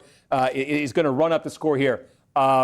Chalifo was Soto's opponent in 2024. He's running again. This is his base, Osceola County. He was on the school board there, and he's leading the count right there. And Osceola is going to be about 21% of the vote. What we really have to see here is Indian River, because this is going to be about 40. There were Vero Beaches. This is going to be about 40% of the vote. And this is where Dan Green, who spent a ton of money, should be kind of his base. So Butler, Green, Chalifo, there's a little bit here in Polk County, not much. There's a little bit up here in Orange County as well. That's where Jorge Martinez is from. But again, this is the winner of this, right, is going to be going against Darren Soto, a Democrat, in a redrawn district, redrawn to be Trump. It would have went for Trump by nearly 20 points. And it's one of these districts. Osceola County is one of the largest. Just joined. Is tonight going to be a long night? No, not at all.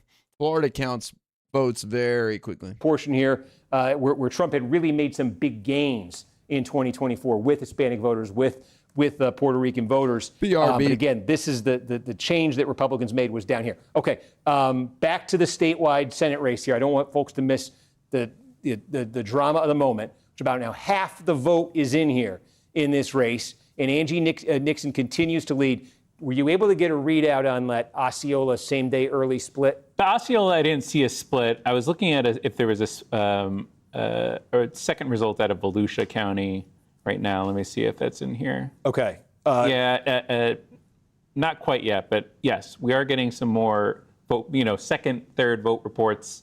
So we're trying to track down what exactly is election day. Yeah, we also have an update in 19. We have got some stuff in 19. Okay, yeah, we'll take a look at that one. And if you can, if you can in 19. That was the one that's not on our shortcut, but we tweeted up earlier. Our island. This is yeah. I'm sorry. Very... I was like, okay. Let's navigate. I'm sorry, folks. We do these house races, and it's just we gotta. There we go. So here we go. This is the one. This is a core Republican district. Now this is interesting. All of these. So Jim Schwartzel is sort of the local. Okay, in this. Looking at these.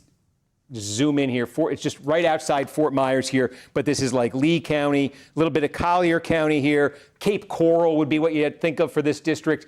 Very, very Republican. Byron Donalds district. Trump endorsed Catalina Loff at the last minute. Now, you're looking at, this is just from the Collier portion here. You're looking at early vote from Collier. Loff is running second, but Trump endorsed her very late. So if that endorsement is going to be what carries Loff, she will do much better with the election day vote than the early vote. The early vote here in this portion of the district, this is the smaller portion of the district. It's going to be about 70% of the vote is going to come from Lee County. About 30% is going to come from Collier County. She will need that to pop up in the election day vote. Certainly in Collier County, we don't have anything from Lee yet. So again, district-wide, that's about a fifth of the vote. Schwartzel with 30. There was a lot of talk that there's so much attention on these out-of-state candidates. Was that going to help Schwartzel, who's sort of the local? You see, look at that. Oberweis, again, these two ran against each other 6 years ago in the 14th Congressional District of Illinois. Oberweis won that primary over Loff. Madison Cawthorn, remember him, running at 9%. Chris Collins, former New York congressman, running at 8% here. So Madison Cawthorn represented a district in North Carolina, I believe, previously.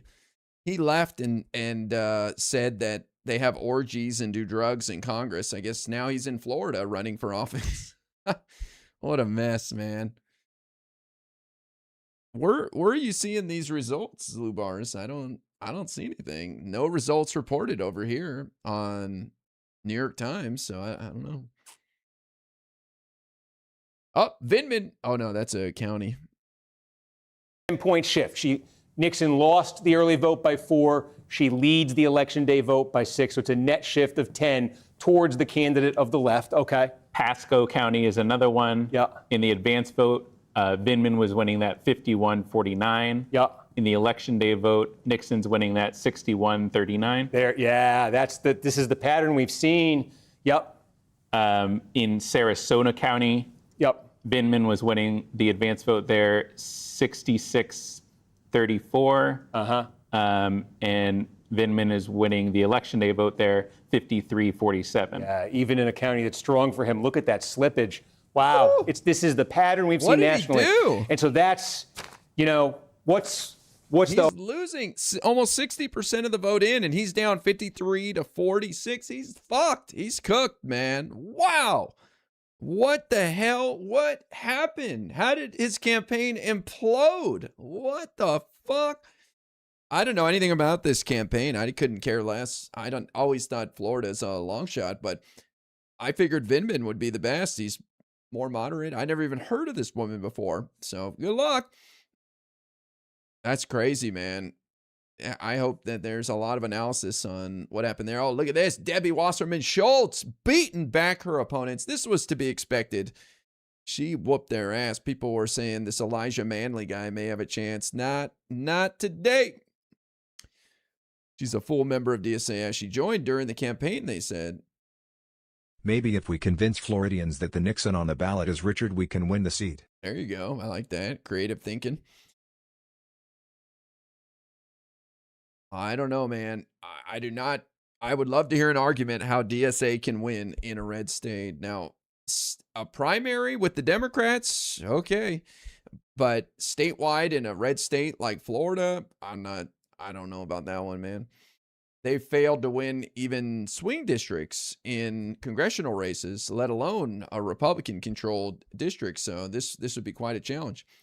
But this may, who knows, this may have some impact on the Jared Moskowitz race, which, I mean, you guys are seeing some results coming in on Decision Desk, but I'm not seeing anything yet on New York Times, which is connected to Associated Press, I believe. We'll find out soon.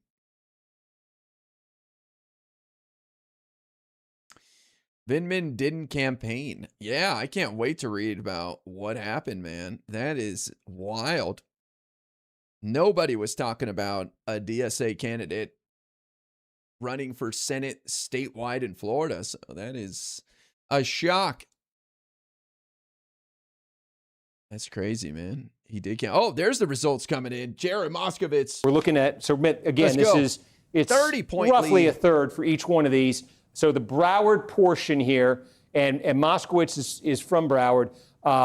We got the early vote, and there's Moskowitz with a 30-point advantage over Larkin here. So again, that the advantage that Nixon has, we're showing you in that Senate race leading in Broward County as a whole. Remember, this is just a slice of Broward, Boom, a slice of Miami-Dade, a slice of, Game over. Of Palm Beach County. And we thought demographically it might be conducive to Moskowitz.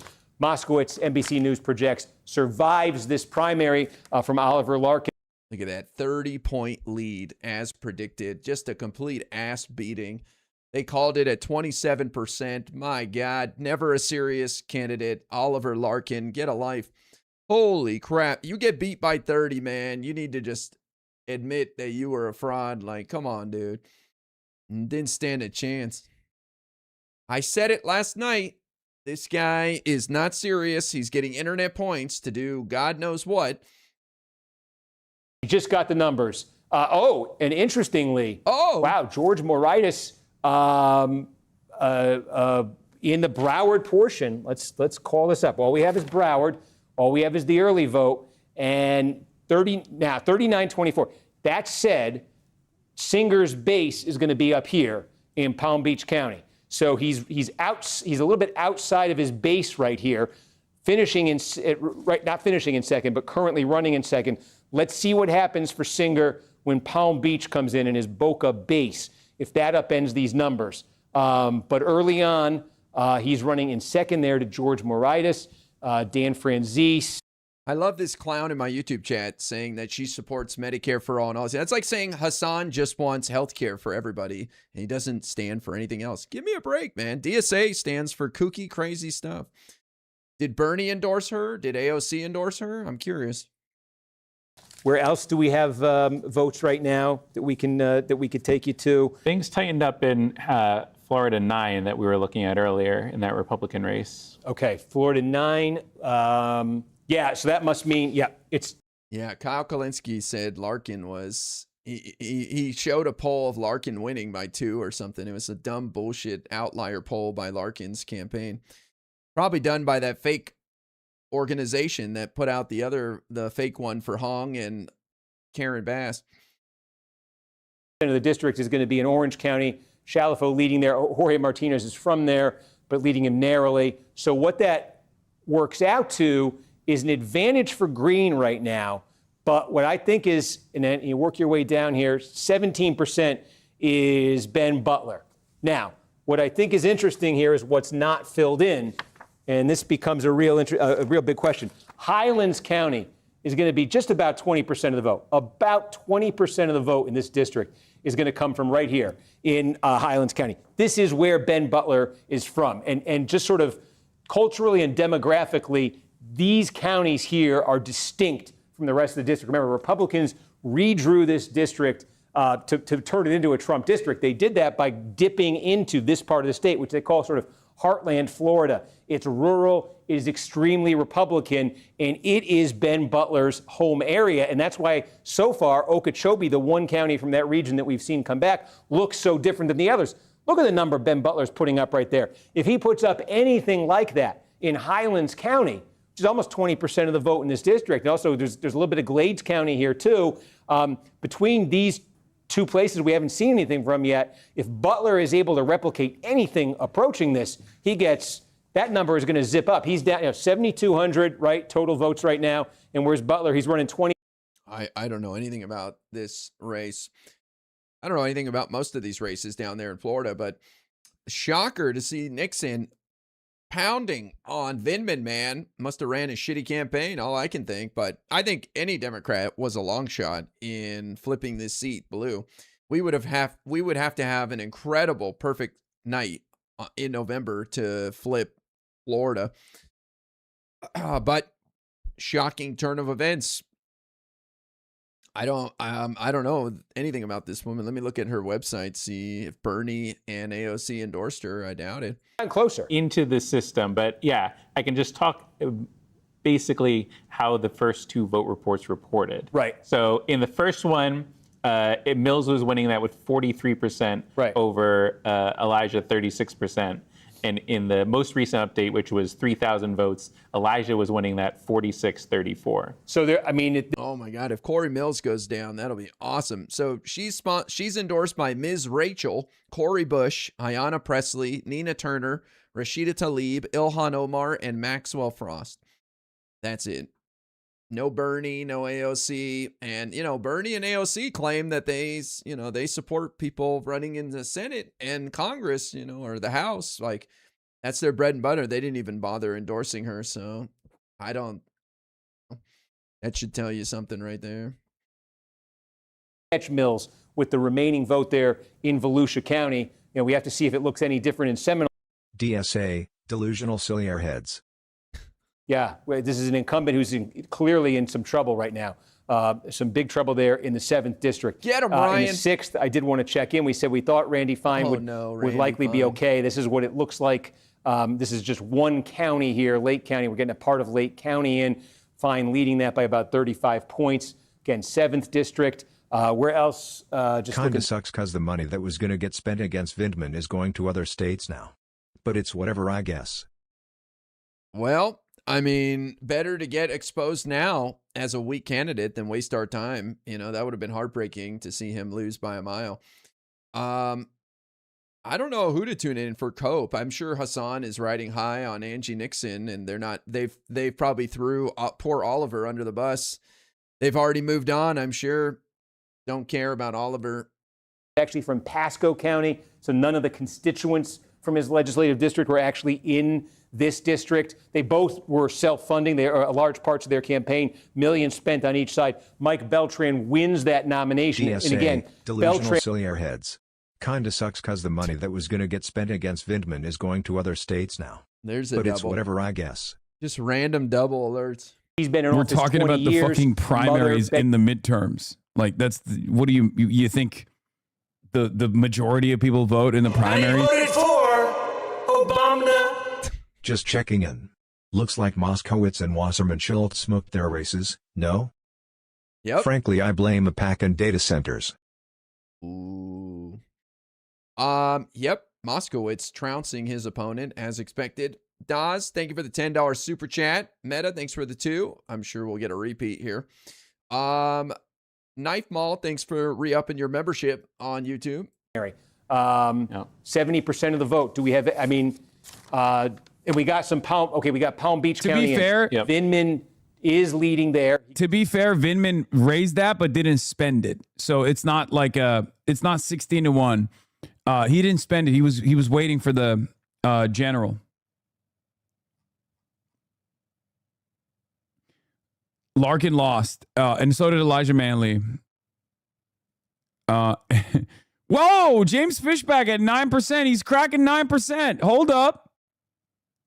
Hold up, fishback motion. I thought it'd be tough for him to go over 10. Maybe he's cracking it. I want to hear him talk about Oliver. I want to hear his thoughts. For a lot of reasons. He did a whole rally with him, right?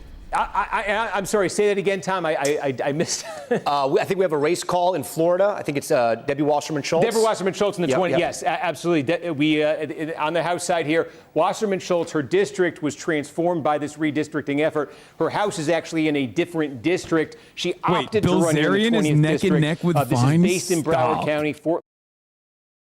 See, W for the libs, W for the libs. The Nixon race wasn't in play. While we wanted Vindman, it's not big compared to Larkin and Manley. LDSA. Yeah, Larkin.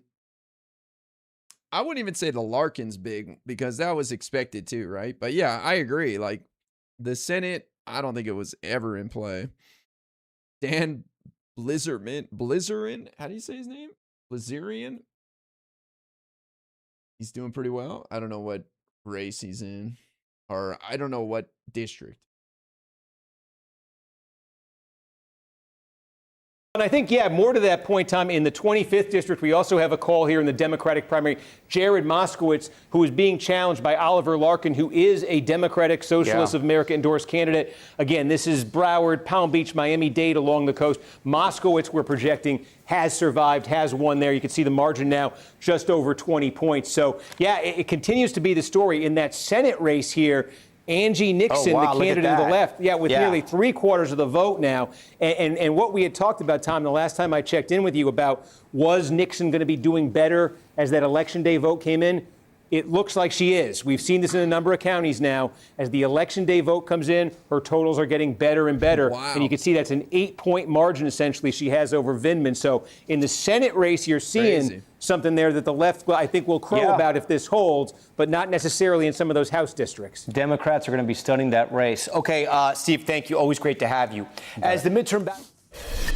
Okay, folks, I appreciate Tom rolling with us here because there's just we're juggling a lot, as I think you are, and I don't want to lose.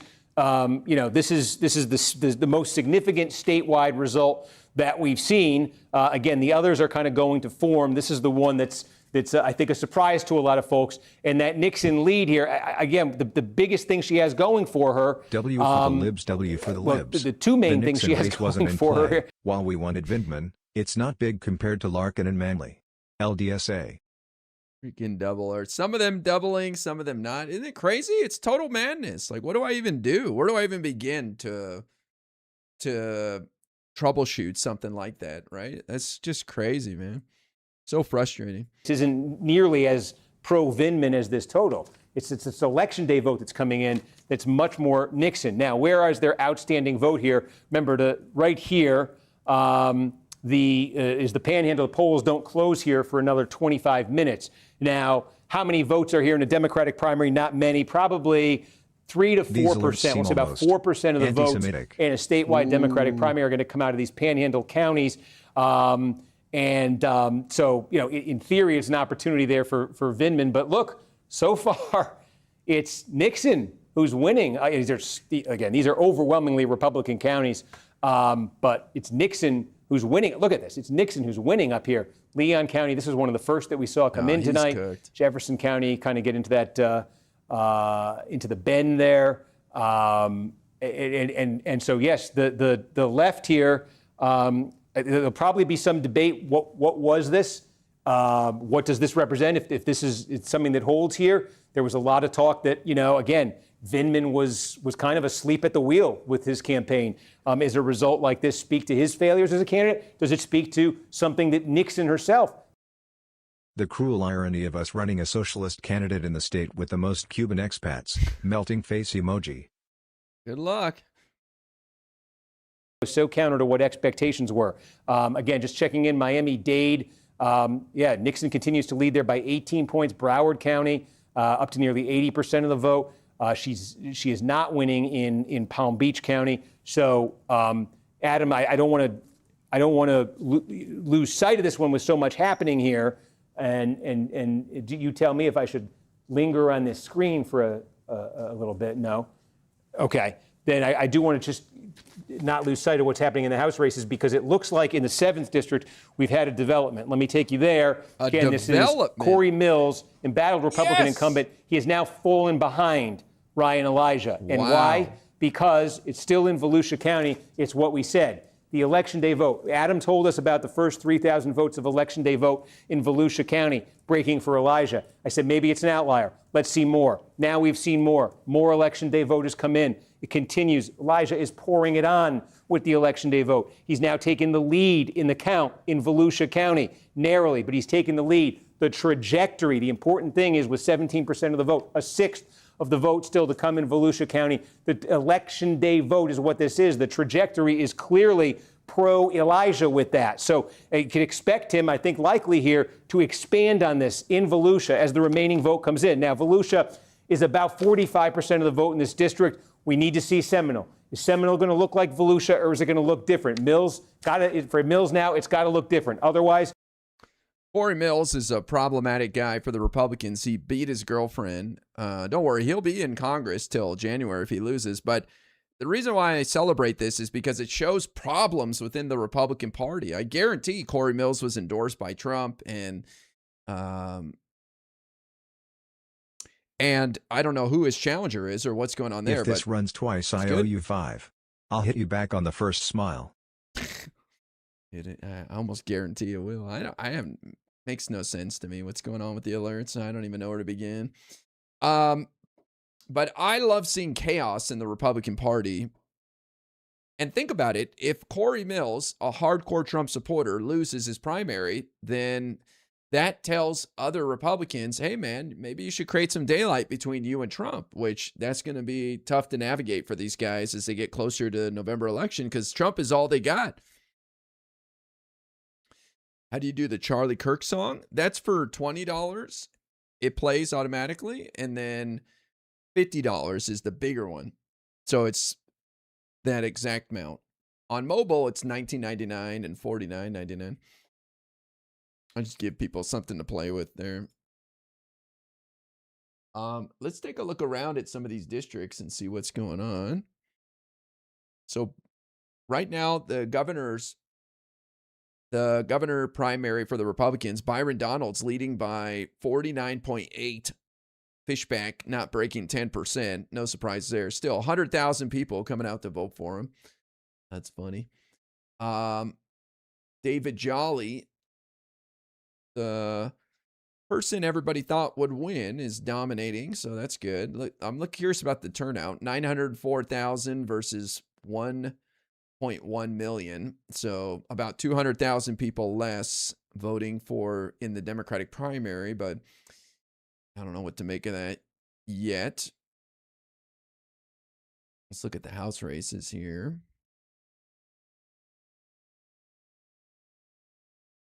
Wow. And he voted for Obama. When you gonna start doing your standalone pre-recorded videos again? Shoosh. They were really good, but it's been a month or two since I've seen one. Thank you, Josiah. Appreciate the $10. I would love to do them. I just finished my my set to make videos, kind of making it look nice.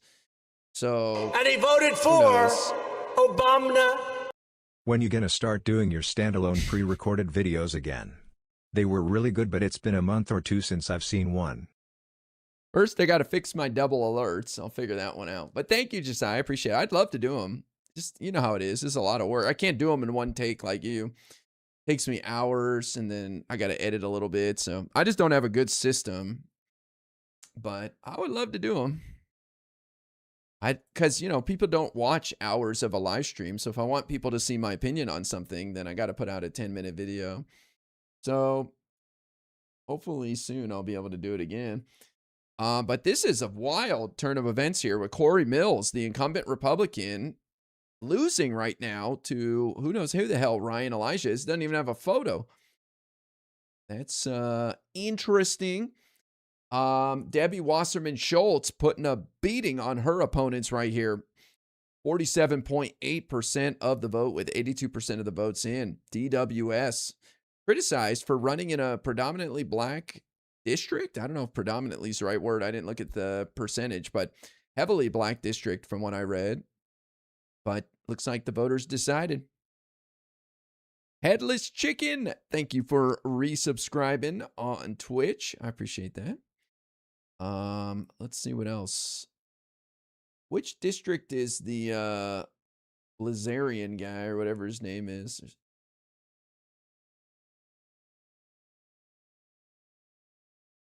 Too many districts, man. Look at that. Florida's huge. 28 districts. 6. Might be worth describing your software setup to ChatGPT. Yeah, I'm going to have to take it to ChatGPT. There he is. Wow. Okay, so he ran against Randy Fine, who's already a bigot. So 2 bigots running against each other. It was Islamophobia versus anti-Semitism, I guess. And Islamophobia won. Randy Fine, a known bigot. Nice. This is like 75%, 25%, Miami-Dade, Broward. And again, we got 70% in Miami-Dade. Gilbert's leading there by 6. And we got 80% in Broward. And Jones is leading there by 9. But you could, again, look at the raw votes. So with 30% left to come here, if this pace continues, that's advantage Gilbert because there's more votes from his portion of the district. Chevron Jones, 80% is in from the smaller portion of the district where he's leading. Only 70% is in from the bigger portion of the district where Gilbert is leading. And yeah, what that poll found, this was posted yesterday, that Jones was leading among the people who had already cast their vote, early voters, with 48% of the vote to Gilbert's 26. Okay, so it certainly suggested, and we know the polls have been a little spotty in places this year, but if there's something to that, it would suggest Gilbert also has an advantage with the election day vote. That's what I was trying to get at right there. So very close, but that's, the Meek family comeback not happening, and there's more votes left from Gilbert's source of strength than from Jones, and there may be, we'll see, some indications of Gilbert doing better. I don't know anything about these races. Mac Vision, thank you for the resub on Twitch. In Collier County, and I believe... and there it is. Okay. There Casey it is. Asker, NBC News projects, will win the Republican nomination for Congress in the 22nd Congressional District. I believe we might already have it. Yes, he will face Pia Dandia in the general election. Pia Dandia, a former White House fellow under both Democratic and Republican administrations. She's championed by national Democrats. They've been excited about her candidacy. She wins her primary as expected with ease, and she will face off again against Corey Asker. Now, Corey Asker had run originally a number of years ago, Casey Asker had run a number of years ago, a near miss in a Republican primary for Congress against Byron Donalds. He ended up suing Donalds for campaign tactics after that primary. Some thought that might negatively affect Asker in this race. Donald's obviously going to be the standard bearer for Republicans that would appear in the gubernatorial race, but not the case. This is Asker's base, Collier County. He wins big there. This is the biggest part of this district. Almost half the vote comes out of Collier County. You're winning that 2-1 if you're Asker. And then right next door, Henry, this is small. But between these two counties where you got results, it's more than half the vote. Then meanwhile, you get to inland Broward County. And look at that. Asker is in the game there. So that adds up to an easy victory for Asker. This is still the big story right here. Angie Nixon whooping on Alex Vindman right now. 78% of the votes. They're not calling it, though. They are not calling it. But Angie Nixon coming out of nowhere. Alex Vindman raised millions of dollars. Nobody ever heard of Angie Nixon. I'm sure some of you guys will say, I heard of her, but I never heard a peep about her. Nobody ever talked about this being a competitive race at all. Sounds like Alex Vindman sleepwalked his way through this campaign and screwed it up royally, shit the bed. So now we've got a DSA member, Angie Nixon, who is most likely going to be the Democratic nominee for U.S. Senate in November. All I can think of when stuff like this happens is, what did the moderate candidate do to screw up? And I mean, we're already starting to hear some grumbling about Alex Vindman's campaign, that he wasn't doing jack shit, never saw anything about him. No one ever talked about him. So picking the wrong candidate on paper sounded great, just like Janet Mills in Maine, for example, but did not run a good campaign, man. This is why I'm continuously talking about candidate recruitment is an area that we need to focus on, because if you have the right candidate, then you can win anywhere, I think. Who knows? Maybe this Angie Nixon person is wonderful and will be a great candidate. Whenever I see DSA, I'm like, oof. And we have yet to see DSA win in even a slightly Democratic district, let alone a Republican district. And I would consider Florida quite red right now. This is always considered a long shot. So I wasn't confident that Vindman was going to win Florida. I wasn't even considering it. Every time I talk about potential flips for the Democrats in November, Florida was not on that list unless we had just the most perfect, amazing night ever. And I think this will add further to my prediction. He took her for granted, I guess. It's almost if primaries are a terrible way. I don't care about your fight against primaries, dude. Nixon has been a very outspoken state legislator, often getting in the news over protest drama opposite the governor. That's name recognition. Yeah, sounds like she did something right. I mean, she's even winning in more conservative areas. So that shows that she was able to stand out.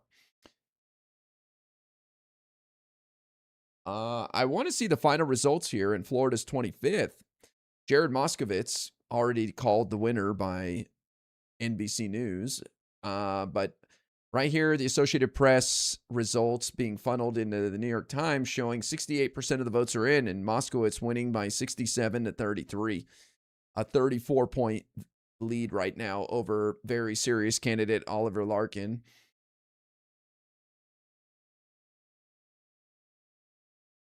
Expectation would be that number is going to increase as more election day vote comes in. Then next door in Seminole County, we just got the early vote, and Elijah is crushing Mills. And if form holds, where the election day vote is better for Elijah than the early vote, as is the case clearly in Volusia, then this is only going to expand. And so what right now is a 6-point advantage for Elijah, you could make a case is going to grow.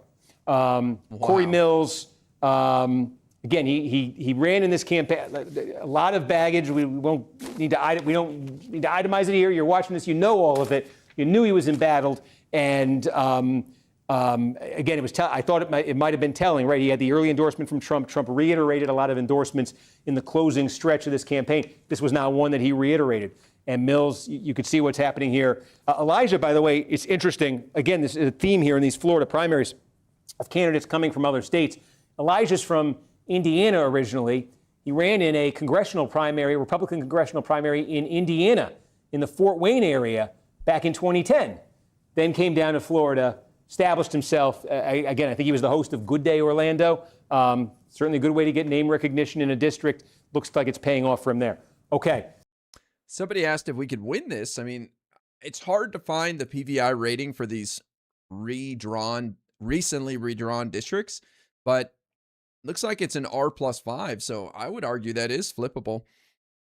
I think anything under 10 is up for grabs right now. So, Democrats have shifted the electorate about 13 points to the left since Trump took office last January in the special election results. So I think any Republican who's in a seat that's R+10 and below is quite vulnerable. R+5 especially. So if this is truly an R+5 district, and it's a little tough for me to tell if Wikipedia is behind or, other sites are behind and using the old district, the old map to provide the rating. I'd say it's flippable, sure. Corey Mills would have been better for us in that case because he's a girlfriend beater and full of drama.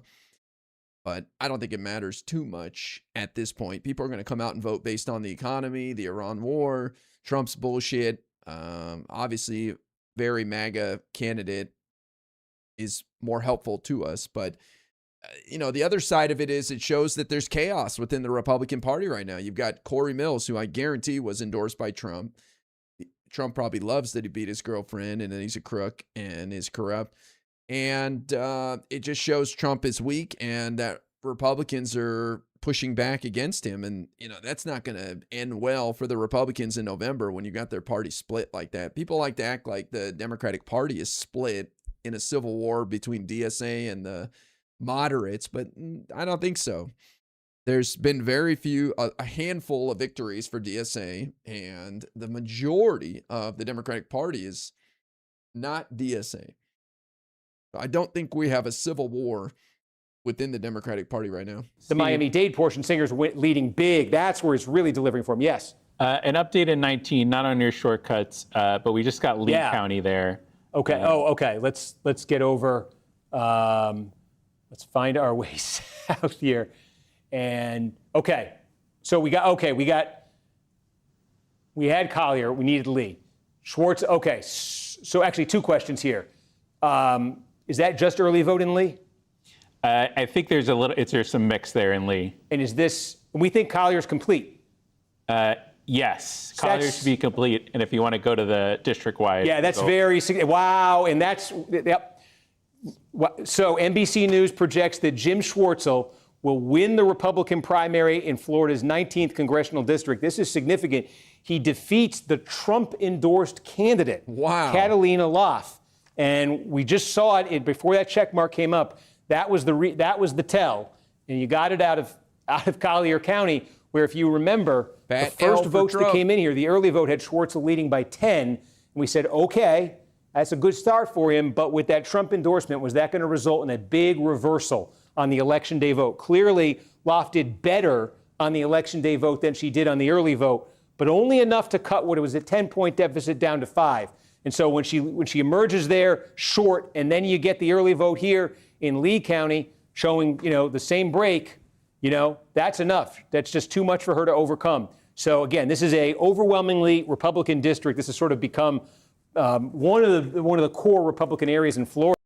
Yeah, I looked it up. It's R plus 14, according to Cook. And they just showed a stat there that Trump won it by like 65% to 35. I don't think we're flipping this one unless we have an amazing night in November. But for the Trump endorsed candidate to lose is a great sign for us. Again, these candidates are all taking note, whether they were at risk or not. I mean, thinking, boy, if I want to get my voters out, what do? Do you lean into Trump and get out the hardcore base, or do you distance yourself from him somehow to try to win over these people? Because these people are going against Trump. Look at that. The Trump endorsed candidate only got 20% of the vote with 80% of the votes in. That's 4 out of 5 people who voted in this district voted for someone other than the Trump endorsed candidate. That is a Republican Party going through something right now. That is not great for Trump and the Republicans. Fantastic news for us on the left, that's for sure. Trump is vulnerable. Trump is weak right now. It's only going to get worse. Endorse him. It was Chris Collins. Collins did not get the Trump endorsement in this campaign. He did get a Trump pardon in 2020. He'd probably choose the pardon over the endorsement, would be my guess. Okay, so that's the 19th district. Where else do we have votes here? We got Washington. We told you Wasserman Schultz. I'm looking at Ryan Elijah. Nothing new there. But yeah, I'll just go back to that Scott Singer one, because the difference maker for Singer, he's doing pretty good in his neck of the woods there, Palm Beach. Where Boca. Oh, we just got more vote here. Oh, more vote came in, and again, this is Election Day vote now is coming in Palm Beach County. Again, Singer, the mayor, up in this part of the district, and that now takes you to 90% of the vote in. And Singer now has opened up a 1,500 vote margin over Moritas. The key there, I think, it's not the number for Singer is good. It's 10 points of separation from Moritas, but then look what's happening in Miami-Dade. That's the story. And look where the vote is. The most vote that's left to come in this district is Miami-Dade. And Singer is crushing Moritas there, crushing Franzese there by 20 points. So, look, we think maybe it's possible all the vote is in the Broward portion of the district. There's a little bit to come in Palm Beach. The place where there's vote to come is the place where Singer is by far doing the best. So it's looking, if you're at Scott Singer headquarters right now, you're getting really excited. And if you're at Jared Moskowitz headquarters, you're getting the opposition research books out, because it's certainly pointing here towards the distinct possibility that the 25th district, again, will be Moskowitz versus Singer. This is one of the four that Republicans have redrawn to try to, get extra seats out of Florida, new seats out of Florida, because under the new lines, Trump would have won this district by 9 points, right? And he voted for Obama. Is Steve going 3 for 3 at getting dragged off stage by NBC? No way tonight. He's got most of the results so early. It's not even an hour in. There's no way. He's going to have an early night, I guarantee it. Thank you for the $10, Brian. Appreciate that. He's a fighter, though, man. Keeping us staying till the lights get turned off. So this district is R+3 from what I saw online. I think Jared Moskowitz can easily pull this off. Become a blue state. But if it were to recede to something closer to 2020 levels, that's what this district looked like in 2020. So that's what Moskowitz and the Democrats are hoping for here. But again, Scott Singer here, the math is working in Singer's favor in that Republican primary. There's going to be another update here for News Now in about 2 minutes, which means I want to check in on, look at this now. As the what's happening here is, with every county filled in, the only thing that's coming in now until the panhandle closes, everything that's coming in at this moment is Election Day vote. And the Election Day vote's been real good for Angie Nixon. Double digit advantage for her. 25 seconds now until 8 o'clock. Very important, because at 8 o'clock, these polls close. All of Florida's closed. And as we say, our decision desk cannot make any projections in statewide races before all the polls are closed everywhere in the state. But when they're closed, the decision desk can do that if it deems it to be the case. So I just point that out. I point that out with Ashley Moody, the appointed Republican incumbent in the Senate race there, ahead by 66 points. I point that out in the gubernatorial primary. Excuse me, I see check marks there. Well, we're at 8 o'clock. There it is. That's why I see check marks. It's 8 o'clock. I was like, polls close. Okay, NBC News projects that David Jolly will win the Democratic nomination for governor in Florida. He will face off in the fall against Congressman Byron Donalds. NBC News projects will win the Republican primary. Donalds endorsed by Donald Trump at the start of his campaign, easily defeating Jay Collins, the Republican lieutenant governor. The surprise of the night, though, on the Senate side, not here, where NBC News projects that Ashley Moody, the appointed incumbent, will easily win the Republican primary. It's right here. NBC News projects that Angie Nixon has defeated Alexander Vindman in the Democratic primary for the United States Senate in Florida. This one is a monster of an upset. Vindman raised a ton of money, came into this with a ton of national name recognition, national support in this race, and the hope of Democrats that he could make this, we're going to do News Now here in a second, that he could make this a fight, put Florida on the map nationally. Instead, Angie Nixon from the left has defeated him handily in this primary. About to do the News Now hit. My God. Beat his ass out of nowhere. So, folks, I'm here in the News Now, and I'm just going to show you some results while we do this. But we're going to do News Now here in a second. Vindman crushed by for his House seat. Let's bring in Steve Kornacki to walk us through the results that we've got so far. Steve, all kinds of primaries being called right now. What are you seeing? Yeah, I mean, look, the votes came in real fast and a lot of clarity in Florida. Here's the surprise of the hour. It is in the race for the United States Senate, the Democratic primary here. Angie Dixon, an underfunded state legislator, has defeated handily Alexander Vindman. Vindman, this is a name I think folks might remember. He was the whistleblower at the heart of the 2019 impeachment of Donald Trump. He came into this with a ton of national support, a ton of national money. There had been some concerns from Democratic leaders that maybe he was a bit complacent as a candidate. Wow, that proved to be true. He's been upset by Angie Nixon, who came at him from the left, who joined the DSA, Democratic Socialists of America, during this campaign, who wins this primary. Now, Nixon in the general election is going to face off against Ashley Moody. Moody is the appointed incumbent senator right now. And Marco Rubio left to join the administration. Moody was appointed to replace him. She's now running for the seat on her own. She easily wins the Republican primary. This is not a race. This U.S. Senate race in Florida was not considered, looking ahead to November, a top-tier race. Democrats had been hoping they could make it one, but the Democratic establishment at least, their calculation was based on Vindman winning this primary, not on a candidate as far left as Nixon winning this Democratic primary tonight. So that's the surprise of the hour statewide in Florida. But Gotti, some quickly to show you, though, some big results, too, that have already come in at the House level. There are a number of big House primaries in Florida tonight. Here's one, Debbie Wasserman Schultz. Again, big name nationally here, former chair of the Democratic National Committee. Because of the redistricting that took place in Florida, Republicans redrawing maps, Wasserman Schultz actually chose to run in this district. She lives in a different one.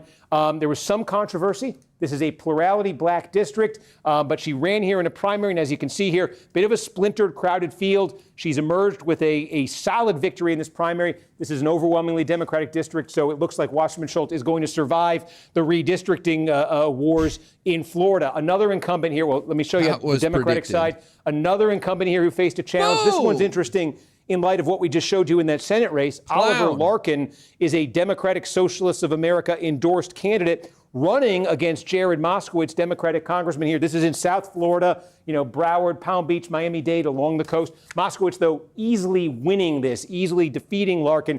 Moskowitz is going to have a difficult general election campaign because Republicans redrew this district to try to knock him out of Congress, to try to put the seat into Republican hands.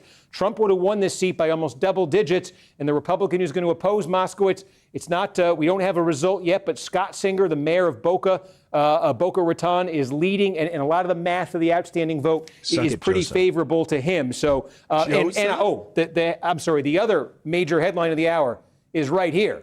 Corey Mills, embattled Republican incumbent in Florida's 7th district, with more than 3/4 of the vote counted, Gotti, is trailing Ryan Elijah. And the numbers that have been coming in, the way these have been, it's been getting better and better for Elijah as the night has gone on. So Mills is in serious danger, an incumbent here, a serious danger of losing this primary.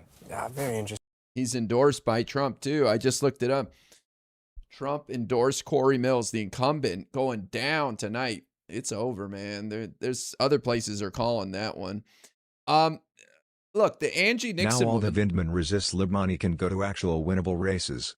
The best outcome. Yeah, maybe. Now he can pour his money into some house races maybe in Florida and help them out. What a disaster for Vindman. But look, this Angie Nixon woman isn't endorsed by Bernie or AOC or anybody. She's endorsed by like Rashida Tlaib and Ilhan Omar. Those are her biggest endorsements. So, if anybody out there acts like that she was awesome and that they knew she was going to win, you can just put that, you can respond with that. Like, well, why didn't Bernie and AOC endorse her then? Because they must have thought she was not winning or she's not good. So let's see who she is. She's our nominee now. So of course, want to get behind her and hope she wins. But I always thought Florida was a long shot. You can go back to the last year plus of my coverage and see I rarely mention Florida as a possibility. I always thought it was, even with Vindman, it was going to be a long shot. And there's no poll supporting that Vindman was going to win. So it's just kind of shocking to see somebody win like that who had no presence at all and nobody was talking about it. And obviously Bernie and AOC didn't think much of either. Again, I don't think it was the Hong treatment, but clearly they didn't think she could win. Why'd people happy? Or they would have endorsed her. Gradius, thank you for the resub on Twitch. Did you see the Moskowitz tweet about Hassan? I did. We showed it on stream, yeah. Jared Moskowitz tweeted this. My condolences to Hassan the Hun, because I think Hassan attended a rally for him and definitely had him on his stream once at least, in his house. So the guy flew all the way from Florida to go sit in Hassan's mansion and be on his stream. So Hassan was invested in this race, of course, because of the Israel angle and Jared Moskowitz. That's the only thing that motivates Hassan, his hatred of Israel, aka the Jews. But didn't work out for him this time. And I was talking shit on Live and Learn. I can't believe anybody was pushing back on me at all about Oliver Larkin having a chance. No shot yet. He never had a chance. Guy was Oliver Larpin. He was just getting some fame and attention and money so he can do God knows what with it. But, you know, running in one of the most Jewish districts in America on Israel's committing a genocide, probably not the smartest move. And I don't think he's a dope. So I think he was appealing to online leftists to take their money and get their follows. I don't think he was trying to become the next representative in Florida's 25th congressional district. He was trying to become famous on the internet.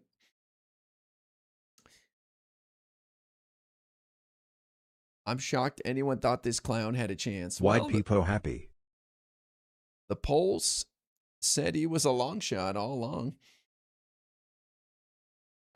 And we got about 10% here. And the issue here, well, tell me what, Adam, what's the expected remaining vote in Osceola County? We just got another 200 votes there from Osceola just in the past. You think similarly of Fishback? Oh, yeah, he's a total grifter, loser.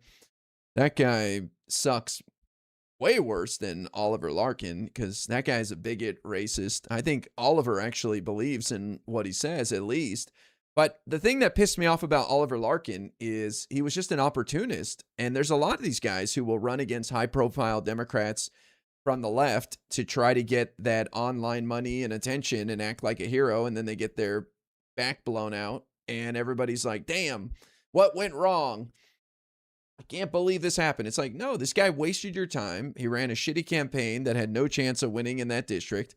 And he took advantage of you and all your believers. And people are like, oh, it's okay. You should run on what you believe. And even if it's a long shot, you shouldn't change your values. It's like, okay, that's fine. But I mean, you know, let's try to at least try to win the race instead of just winning the hearts and minds of oblivious leftists online.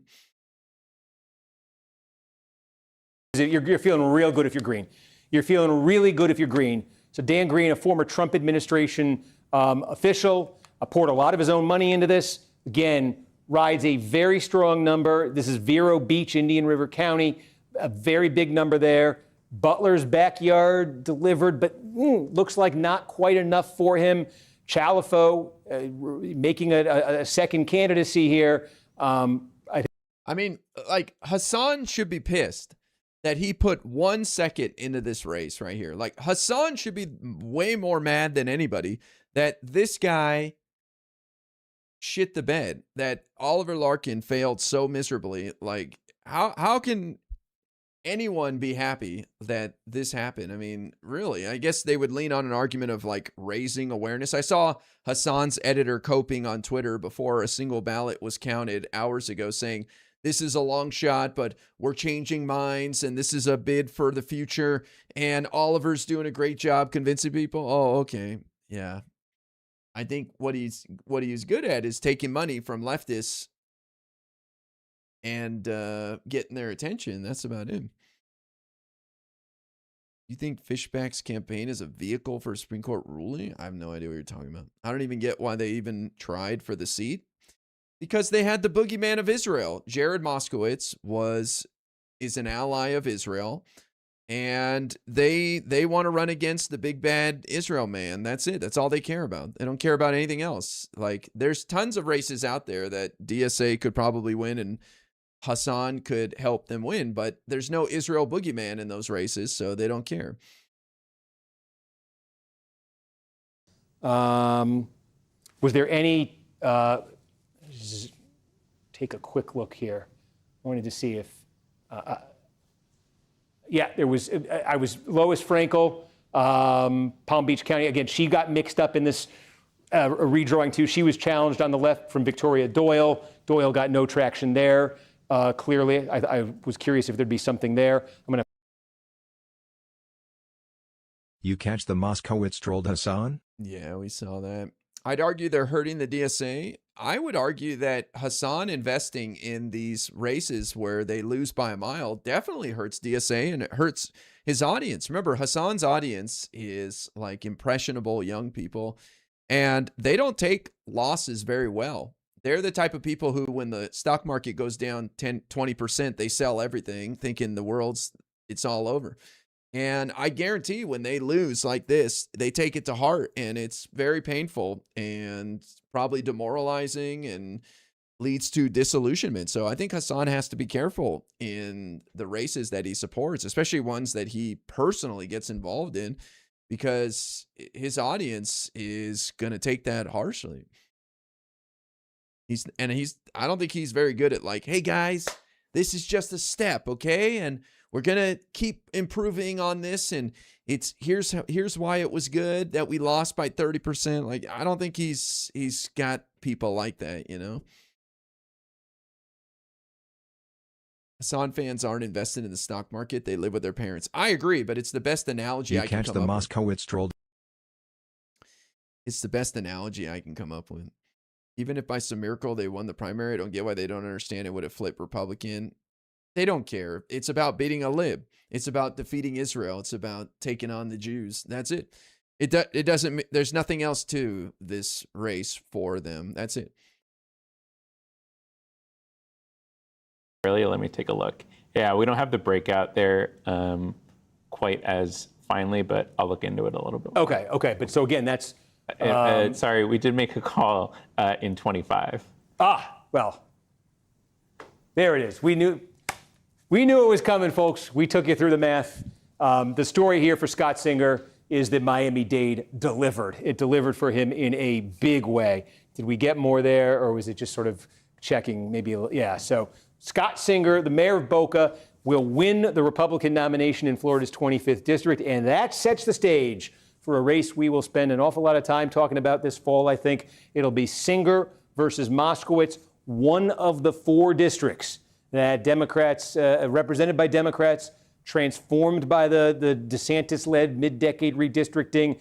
Republicans hoping to turn those 4 Democratic districts into Republican seats, hoping it can affect the math that would give them a chance at maintaining House control nationally.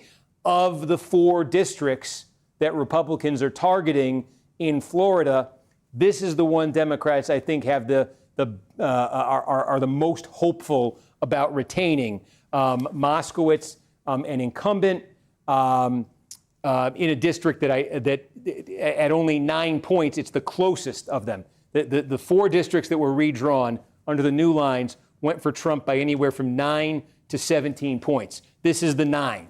So this is the closest of the 4. And as I said, if you rolled it back to 2020, it was a Biden district. So the hope from Democrats, again, is that those 24 numbers prove to be a little bit of a one-off in terms of the extent, the scale of the Trump success. Well, okay, Trump's not on the ballot, and we know that his voters come out much more when he's on the ballot, so you can already discount that 9-point difference. But the PVI Cook Political Report rating is R+3, so I think it's easily winnable by Jared. I don't think Jared would have even ran in this district if he thought he didn't have a chance. I think he would have found something else. So I'm not worried about this one. You see, Key Pusher, thank you for using your Prime and subbing on Twitch, man. Appreciate that. So I think if the Democrats are kind of ranking where they're hopeful, it's those 2. And then the other 2 here would be, we say, Mike Beltran, former state legislator, will be the Republican candidate against Kathy Castor. Kathy Castor here will be running in a district now that Trump won by. And he voted for Obama. You saw the polling firm that closed down. They admitted it was a fake poll about Hong versus Crowley. These DSA PPL are fighting us dirty. This is asymmetric warfare. Mamba, thank you for the $10 super chat. I'm not sure it's DSA that's behind it, because they also put out a poll showing Karen Bass up like 13 on her progressive challenger. And that actually got a lot more attention. It was passed around a lot more. So I'm wondering if it's some Roger Stone, right wing, maybe even outside actor, like foreign actor interference. I mean, something shady's going on there. Yeah, I think Republican rant fuckery is #1 on my list. So something shady is something weird. Because I read an article today that like Washington Post article or New York Times. And he voted for the repeat. Obama.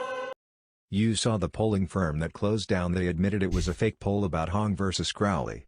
These DSA-PPL are fighting us dirty. This is asymmetric warfare. Scuffed alerts, man. What a disaster.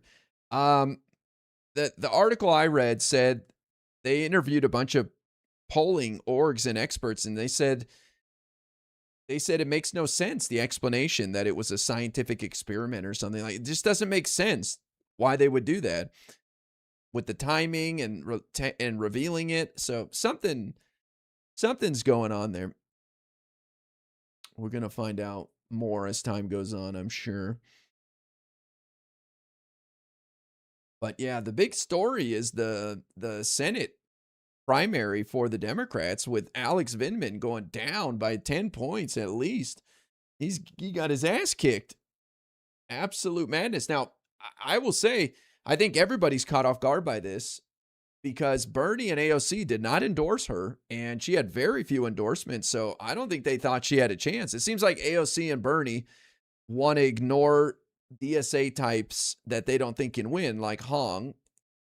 And they ignored this race because Angie Nixon got no love and not even an endorsement out of Bernie or AOC. And they claim to be focused on winning the Senate and the House. So I don't think they think much of her. Maybe that changes now that she won the primary, but what a shock for Alex Vindman to go down by 11 points here. And it's still growing. Absolute shocker. Though somebody did give a silver lining tonight. This was always a long shot for the Democrats to flip this seat from the Republicans. And now that money can be used for more competitive races that Alex Vindman has. He has like $16 million or something, and he was criticized for not spending much of it and kind of resting on his laurels, thinking he didn't have to do shit. And he obviously ran a shitty campaign. Whenever these DSA types win, the only thing I can think of is how shitty was the campaign by the moderates. I mean, I'm not alarmed by these DSA people like some other people are, and they have a right to their opinion. I actually think we should tap into the energy that they are farming and that they are able to connect with people with. And I don't think they're going to be a threat. I really think they're going to get in there and work with the Democrats. I don't think it's going to be some civil war and some sort of problems. I think, they'll make their noise here or there, but I think they're all going to come in lockstep with the other Democrats on January 3rd when the 120th Congress gets sworn in and just handle business. But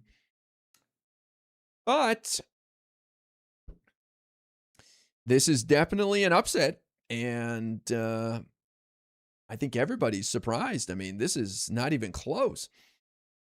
People will talk about, I can't wait to read the analysis about what did Vindman do wrong here? I mean, I don't think Angie Nixon did anything great. I never heard about her, never saw her in any way, no one talked about her. Like I said, she didn't have any endorsements. So clearly Alex Vindman did something wrong. You know what I mean? Now is breaking for Gilbert. Again, this is, he was the Miami Gardens mayor and commissioner. I'm not saying that to take away from her, like, oh, she must suck, she's DSA. I just, nobody heard of her. Nobody knew anything about her. I know somebody in my chat was like, I knew her. Well, good for you. Nobody ever heard of her outside of you. So she didn't raise any money. She wasn't on TV. She wasn't endorsed by the big shots. So clearly nobody thought she had a chance, but she did. She obviously did something right. So good for her. Yeah, let's just see if the remaining election day vote, it would need to shift to Jones for Jones to, it's not overwhelming enough where you can clearly say it's going to go for Gilbert with what's left. But there's more things pointing in Gilbert's direction here than there are Jones. Back to 25. This is the exact type of race I'm happy to see the DSA win. If they can start flipping red seats, I'll be happy to get behind them. You mean red states? Good luck. Thank you for the $5. I mean, this will be a challenge for DSA. I have a feeling she's not going to get a lot of support because this is a long shot. Incumbent Corey Mills handily defeated by Ryan Elijah in the 7th district in his primary. Debbie Wasserman Schultz, longtime Democratic Congresswoman, survives redistricting drama that saw her running in the 20th district. She wins that primary against a splintered field pretty easily.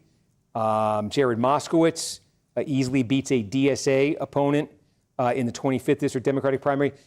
And the big shock statewide, Angie Nixon crushing. I'll go back and I'll show you what that looks like right now in this Democratic Senate primary. Look at this. Angie Nixon crushing Alexander Vindman, double digits here. And, again, the interpretations of this will be interesting. I'd be very interested to see here, read the different interpretations of again, what this was how much of this was a failure on Vindman's part and a reaction to the shortcomings of his candidacy. What a story. How much of it was energy for Nixon? It'd be an interesting question, but it's the surprise. I think it's the surprise of the night. The headline of the night may be Mills going down, but that's not necessarily a surprise. This one's a surprise. Yeah, Corey Mills going down is definitely a shocker. That's a Trump-endorsed candidate, pretty well-known Republican congressman, and getting roughed up. Also, this is a shocker, too. Trump endorsed the woman in second, Catalina Loff, and she lost. So Trump taking at least 2 L's tonight with his endorsement shows you that Trump is in a weak position right now, and the Republican Party's in chaos. I mean, look at this woman. Trump endorsed her, and she got 1/5 of the vote, meaning 4 out of 5 people voted for someone other than the Trump-endorsed candidate in this district. That is a disaster for Trump. That is quite interesting. Yeah, throughout this primary season, strength that, it did not deliver for Loff in Florida's 19th district. See what happens in that Wyoming race later on. Back to the 9th district. We just got an update here. What just came in? We just got another Glades update. Okay, so Glades is really dragging this one out. So Glades has gotten us to 85. How'd that one break? So there's another 200 votes. Butler wins 43% of them.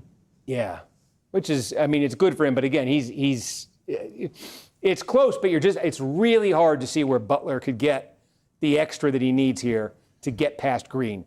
Because again, barring these moving off 95, which they're not, it's going to have to come from an Osceola or an Orange. And we're at 95 in Indian River. So super, super close, but hard to see where Butler gets that extra room from. But we'll see.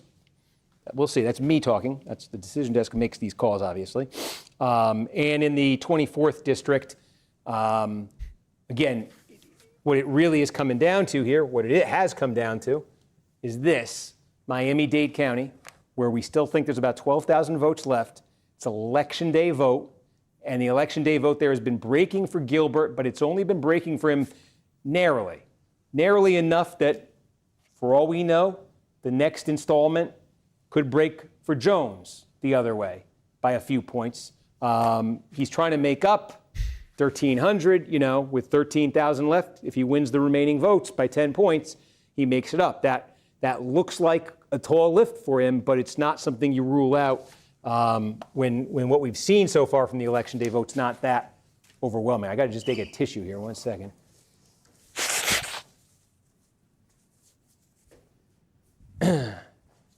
Nice, right. Steve. So we're just looking at 9, and we're looking at 24. Am I missing any? Things have slowed down over there at NBC. I got to use the restroom. I'll be right back. That are still outstanding for me. We got calls in, a few other districts that were on my kind of second, third tier looking list, but those are the ones that looked out for me. Did I see that Charlie Crist was running for mayor of St. Petersburg? Unfortunately, we do not have those results on the board. Yeah.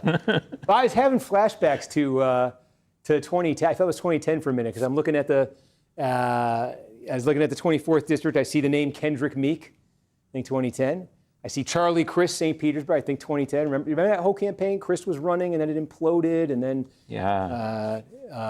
anyway, it is not. You can lead a long life in politics, as you were talking about with Jim Oberweis. What's next for Jim Oberweis? Where do we go from here? What's next on the list? I'm not trying. It's good nature. Everybody who runs for office, I think you deserve credit for doing that. But yeah, we're just kind of. I mean, we've hit a slow. We've slowed down. We said for once we went through them all. Yeah, we got a lot of results very quickly and a lot of calls very quickly in those races. That Senate race, that was the surprise of the night. I feel like right away. Yeah, I had the same. My plan had been to do a quick tour of the statewide races and then go into the House races and just live there. Yeah. And then we ended up just kind of looking at that and saying, what the heck is happening here? And I'm really. That's going to be the thing I'm most interested in coming out of this, is to read about the explanations for it, but then also the implications of it sort of nationally, because it's in line with the story we've been talking about, this left.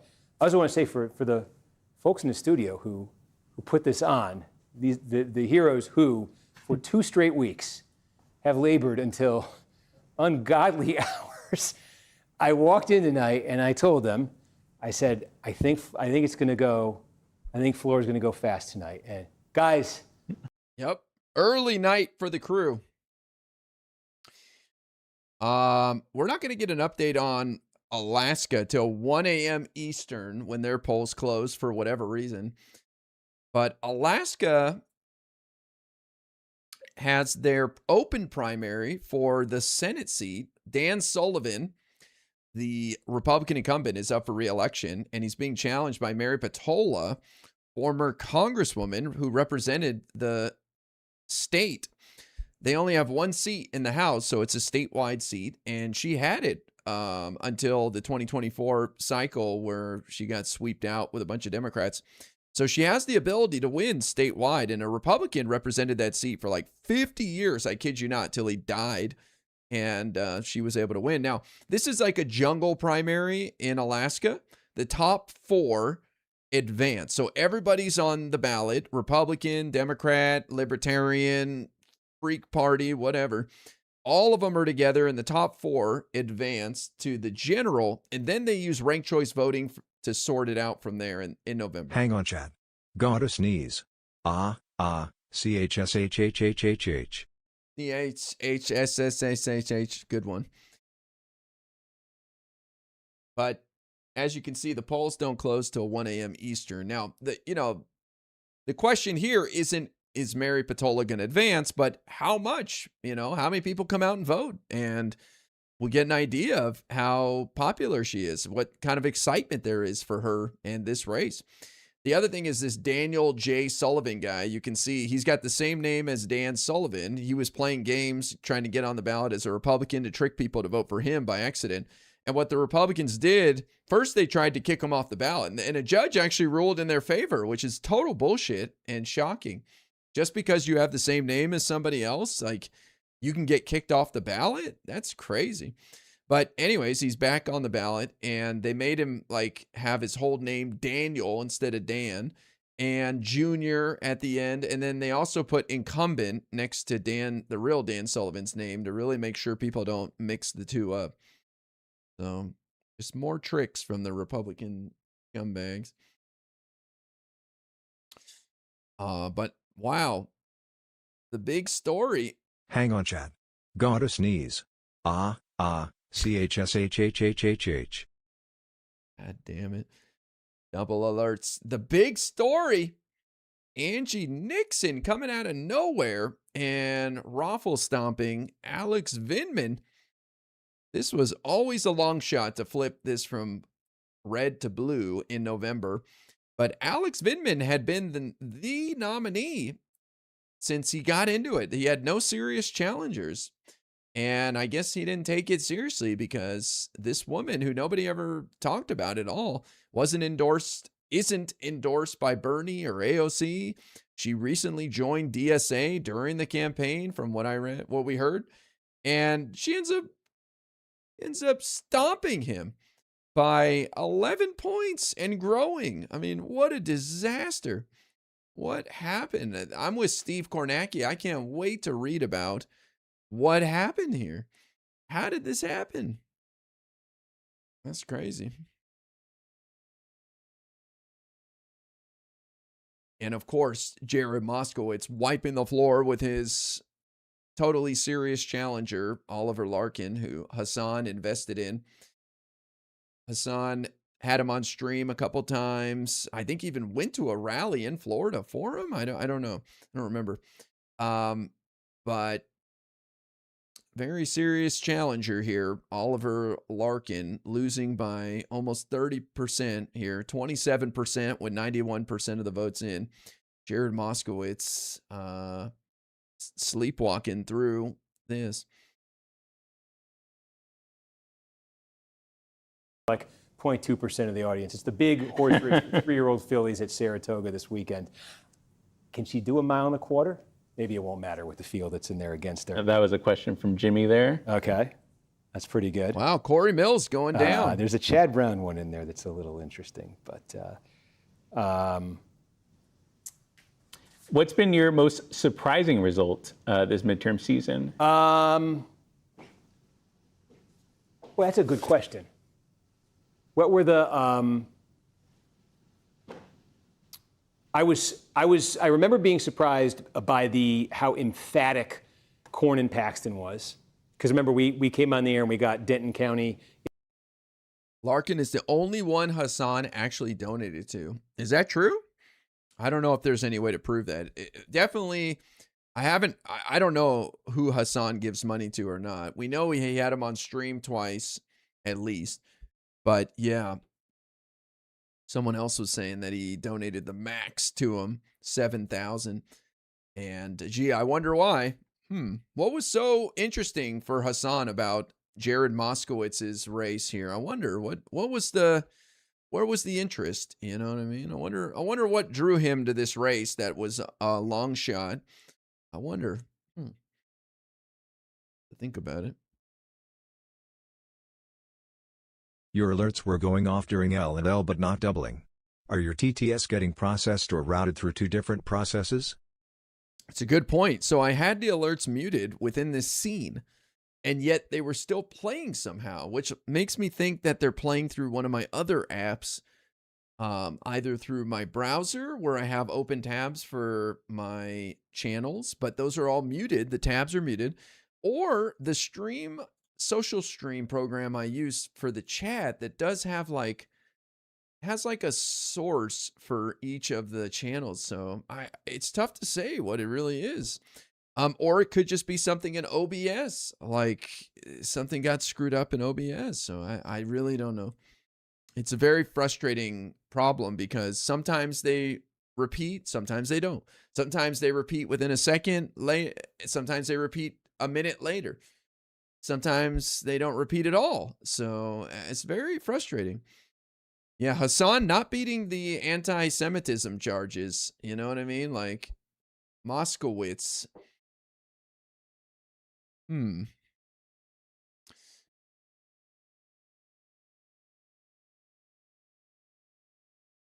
I saw that Pisco had a big discussion today about Hassan being anti-Semitic or not, and he sounded like he was convinced by that guy Avi's argument that Hassan is anti-Semitic and not just doing anti-Semitic things, but actually anti-Semitic. 6 Your hours. alerts were going off during L&L but not doubling. Are your TTS getting processed or routed through two different processes? Is what it is. I think the evidence has always been there that Hassan is a bigot, but I'm glad to see other people figuring it out as well. That guy should get a medal. Seems like Pisco has respect for him. I don't know who he is. I never doubted that. I know you guys may disagree, but I never thought Pisco, well, I didn't think Pisco was anti-Semitic. I never did. I think I don't even know what the argument was that he was. I know it was something about talking to someone who denied the Holocaust and saying that that doesn't make you anti-Semitic to deny the Holocaust. It could be some unique situation where you were taught the Holocaust didn't exist in your crazy family or something. I have no idea. It seemed like some debate purgatory. I have no idea who the woman won the Senate here in Florida. Yeah, I don't think anybody knows who she is.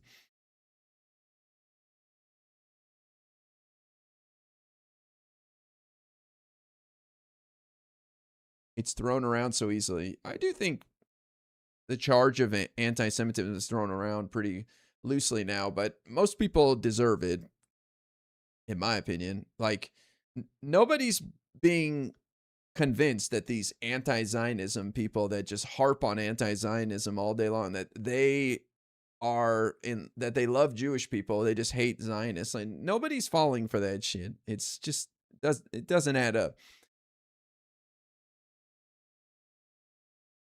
It doesn't add up when you're that obsessed with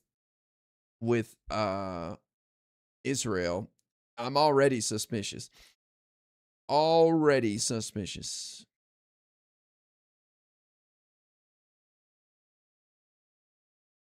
His most convincing example is Hassan laughing, referring to Haredim. Yeah, so I agree. Like, those guys aren't even Zionists, right? Like, they got a problem with Israel. You'll see them marching with the Hamas supporters in New York City. You're like, why are there some super Jewish looking dudes with the long hair and everything? Why are they rolling with that crew? And that's some of those ultra Orthodox people. And yeah, Hassan called them inbred.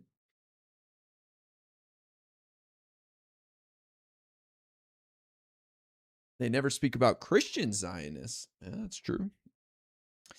That is true. Look at this upset here. Corey Mills, Trump endorsed incumbent, going down.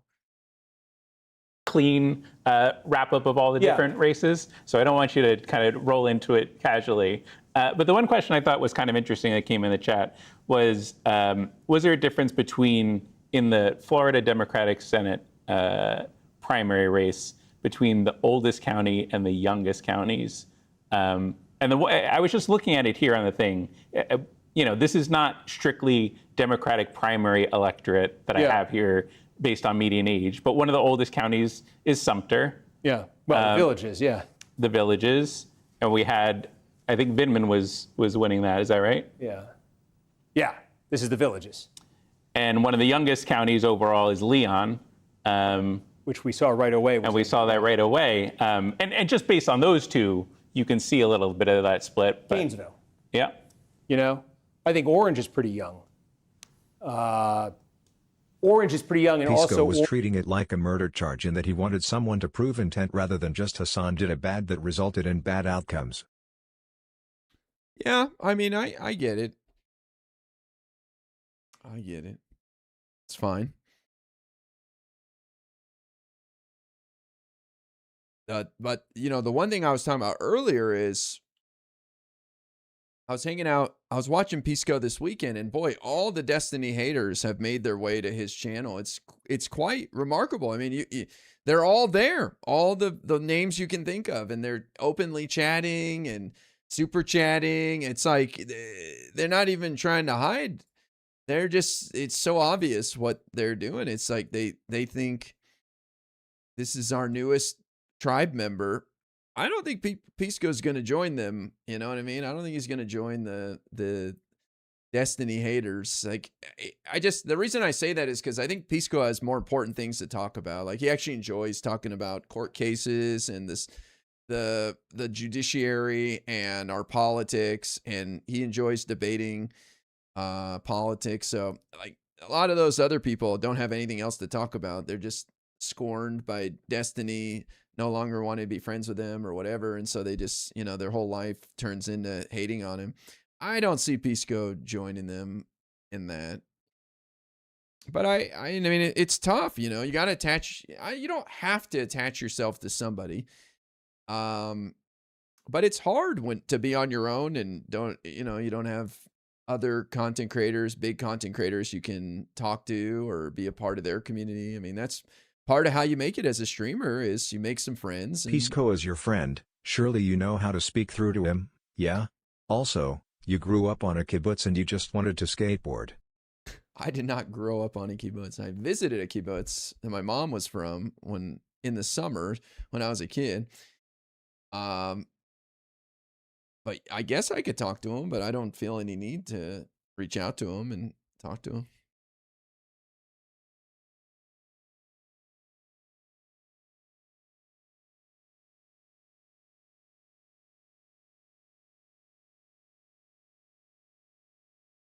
They say crazy shit about you and Hutch in his chat. Yeah, I mean, that doesn't bother me. People say crazy shit about me all the time. I don't care. Even in my comments, like on my YouTube videos, some idiot, or like that video that Destiny put up of us talking on the election night a week ago, somebody posted that I was lying about Bernie endorsing Troy Jackson for governor and that he endorsed him for Senate. And it's so easy to look it up. You know, I posted and I responded and said, no, look, he endorsed Troy Jackson for governor in May of 2025 last year, and he held 2 rallies for him, and they still would not accept that as Bernie bullshitting that he doesn't endorse outside of Senate and congressional races. So, you know, these people, a lot of these haters just don't know what they're talking about. They don't know anything. And there's nothing you can do, you know?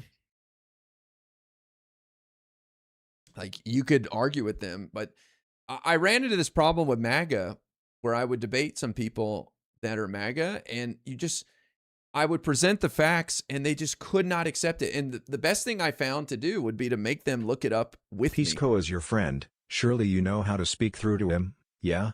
Also, you grew up on a kibbutz and you just wanted to skateboard. Yes, sir.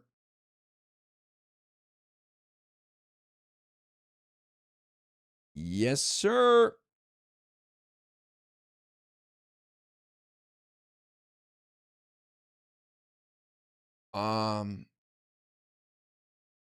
It'll be interesting to see what happens when we combine all the chats by being in one place. The skateboarding part is accurate at least, yeah? Well, I brought my skateboard. Couldn't really do much. Technically, yeah, sure.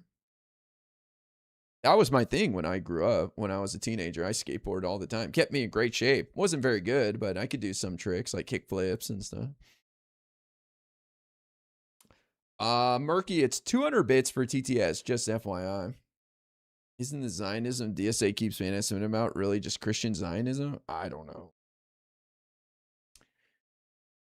I don't see much difference between anti-Zionism and anti-Semitism. I know that's controversial. It shouldn't be. I just think, look at the results. Everybody's like, oh, we're not talking about Jews. Well, why is anti-Semitism like sky high? You know what I mean? Look at New York City. People will tell you, oh, it's just anti-Zionism. It has nothing to do with Jewish people. We love Jewish people. And it's like, meanwhile, what's the result? The result is anti-Semitism is sky high in New York City. It's the #1 hate crime in the city, even though Jews make up like 10% of the population. Make that make sense. That gives me a good idea for a few ERATs. Nice.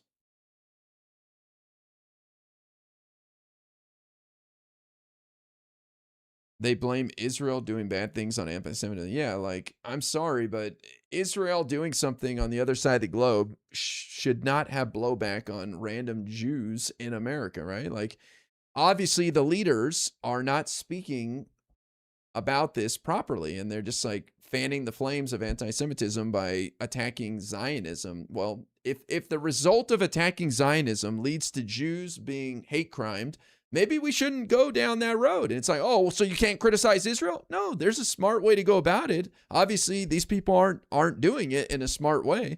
there's a way you can criticize Israel without Jews being hate crimed, but these people aren't interested in that. They're okay with Jews being hate crimed. Like, well, Israel should stop doing shitty things and then they won't get hate crimed. It's like, what? We would never do this for any other group of people, but when it comes to Jewish people, it's like, what do you want me to not criticize Israel? For a few irritees. Like, no, I want you to criticize Israel in an intelligent way that doesn't lead to Jews getting hate crime, moron. That's what I want. How about that? I mean, how about what other explanation is there for anti-Semitism being high besides the rhetoric about Zionism? There's nothing. You think TikTok videos are leading to random hate crimes? No, it's the rhetoric around Zionism that is causing the problems. And yet nobody wants to hear that. And they don't want to change their tune. They think they should be able to just keep going down this road. Imagine if we talked about something related to black people. Like, let's say we just railed against Africa all day long, talked about how Africa bad and doing all these terrible things. And Africa is doing such shit, such garbage. And black people started to be hate crimed in America. Would we just be like, well, Africa should stop doing that stupid shit. And black people are just going to have to deal with that. But we love black people. What do you mean? We just hate Africa. We hate Africa. Africa, scumbag Africa. Africa's the scumbag of the earth. And black people get the blowback. And it's like, well, what do you want me to do? Can I not criticize Africa? I'm talking about Africa. I'm not talking about black people. I love black people. I got a black guy who hates Africa too. Here, come on my stream. Here he is. That's right. I'm black. I hate Africa. Oh my God. See, look at that. There's black people who hate Africa too. So, I mean, it's basically what I hear when these people talk about this.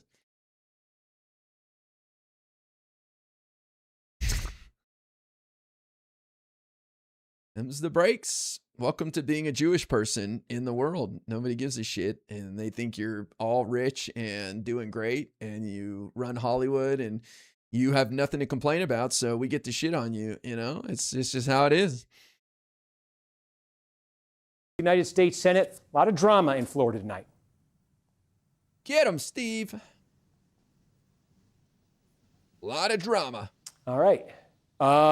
So let's just, we taped that. Do we have anything more in Florida 24? We had nothing more in Florida 24. Do we have anything more in Florida 9? We're still sitting on 726. Again. And he voted for Obama. Is the Live and Learn chat going to moderate it, or am I supposed to chat alongside the chat that says Loner Bucks likes killing babies? I have no idea. I don't know, man. I cannot attest to your viewing experience. I do not know what's going to happen there. We'll see. It's going to be a shit show. Probably.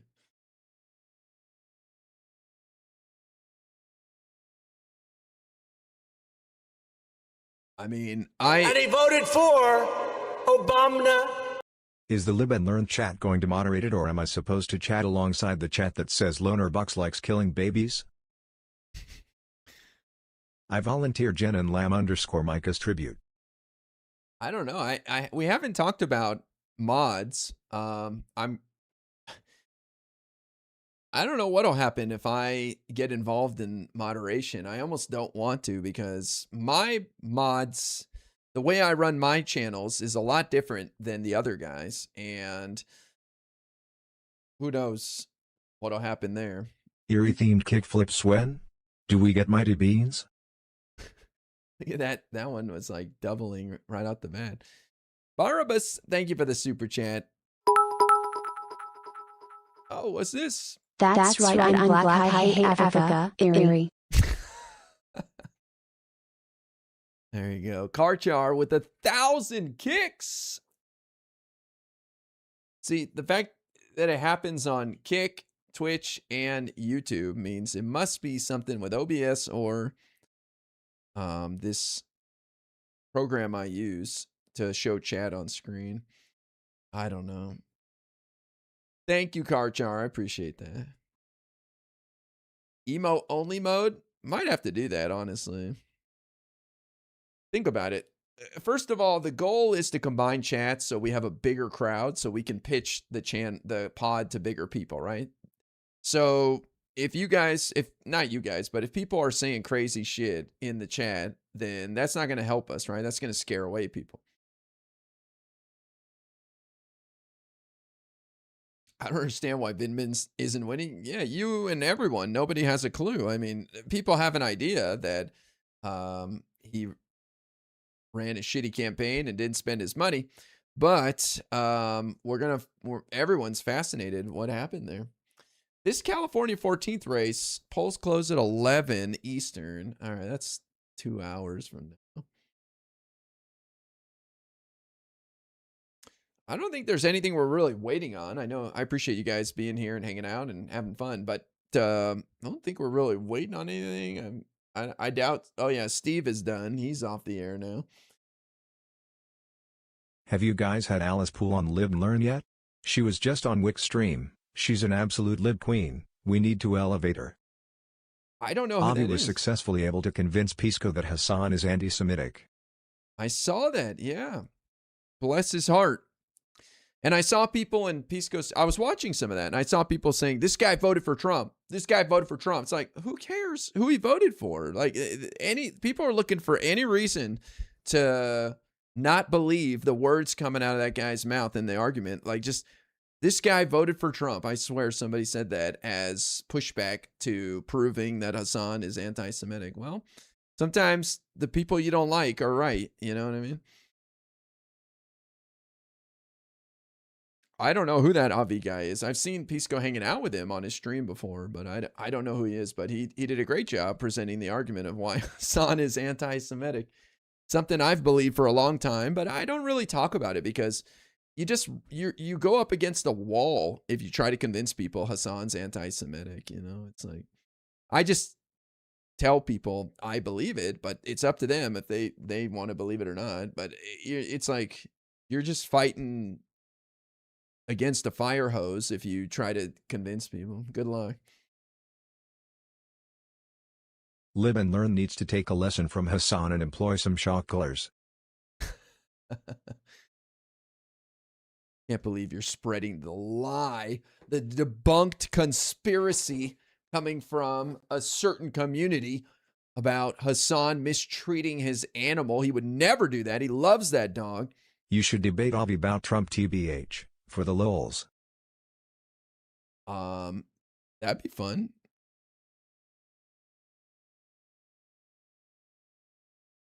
That dog is better off than me. Yeah, the dog is living a good life. He shocked that dog? I think he did, yeah. It's pretty obvious. I'm starting to see the pattern. You want all of the audience in one place. One place. Yes. Do. I know there's a joke there, but I don't know it. But yes, we want them all in one spot so we can keep an eye on them. What a shocker! Live and Learn needs to take a lesson from Hassan and employ some shock collars. You should debate Avi about Trump TBH. For the lols. I'm starting to see the pattern. You want all of the audience in one place. Oh, I see. Because it's the command for the dog to go to her spot. Place.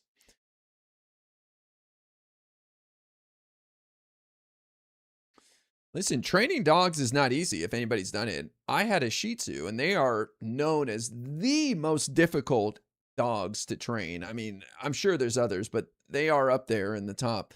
Now, I got him when he was 2, so he already knew I'd do a bunch of shit, like not go to the bathroom in the house and shake and stuff.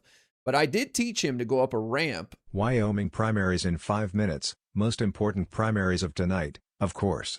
Oh! Here we go. Thank you for the 110 random money. What is that money? CZK. Thank you, history lover. I did check. I did teach my dog to go up a ramp, and he was stubborn as hell. He was not happy to do it, but he learned, and I did not have to shock him or beat him or anything. I didn't have to yell at him. I just tempted him with food, and eventually he got it.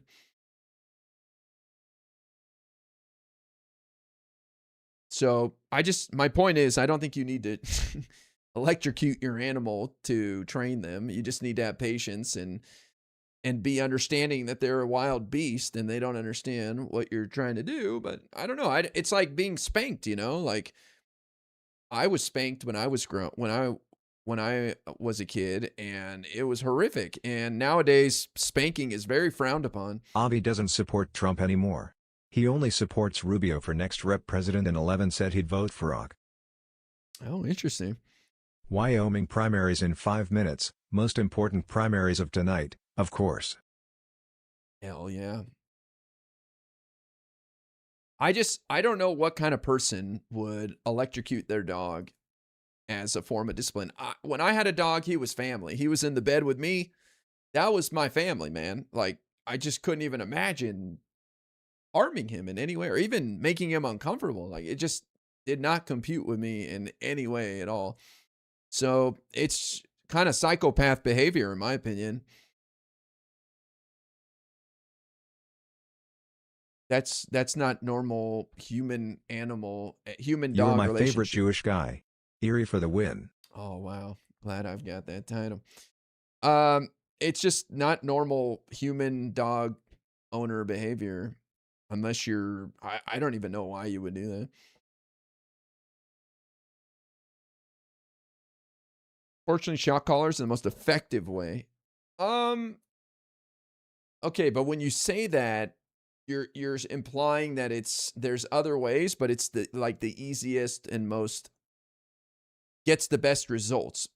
But my dog, well, I didn't train him, but I haven't heard that it's common to do that. Now, it sounds like that's probably the easiest way to train a dog, right? Makes sense. Shock the shit out of them. They ain't gonna do it. They're not gonna do that again. But it's definitely not the only way, and I would argue it's not the most humane way, and it's just skipping steps, you know, which if that's your goal, I guess.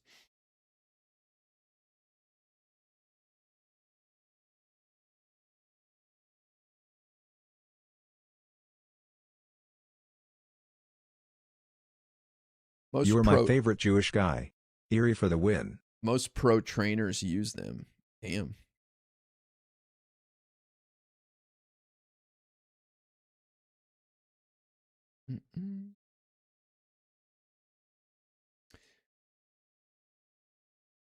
Shooting someone gets the best result. Why are we talking about Kaya and Hassan? There is literally a genocide going on.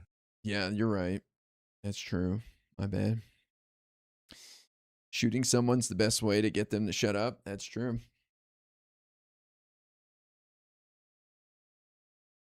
I think the thing is, when you're a dog trainer, you don't have a lot of time with the dog, right? So I can understand why if someone were to hire you to train their dog, then you're going to probably use some tools like that to get to the point, right? If you haven't thumbs up emoji, the stream. Subscribe to. Thumbs up emoji.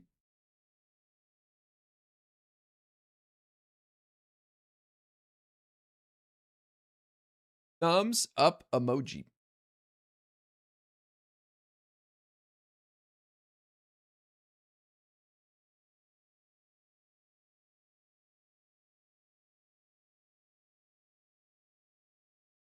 This is still going, man. The pain is still growing for Alex Vindman here.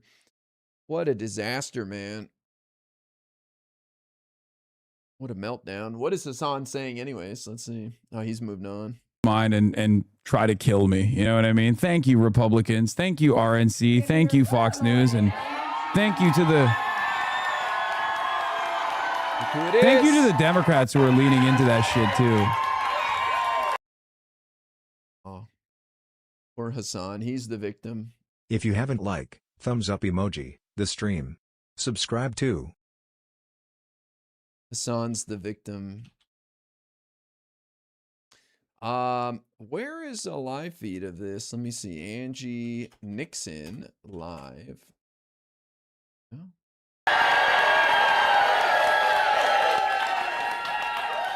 We show the world what organized people can accomplish. And we show the world what people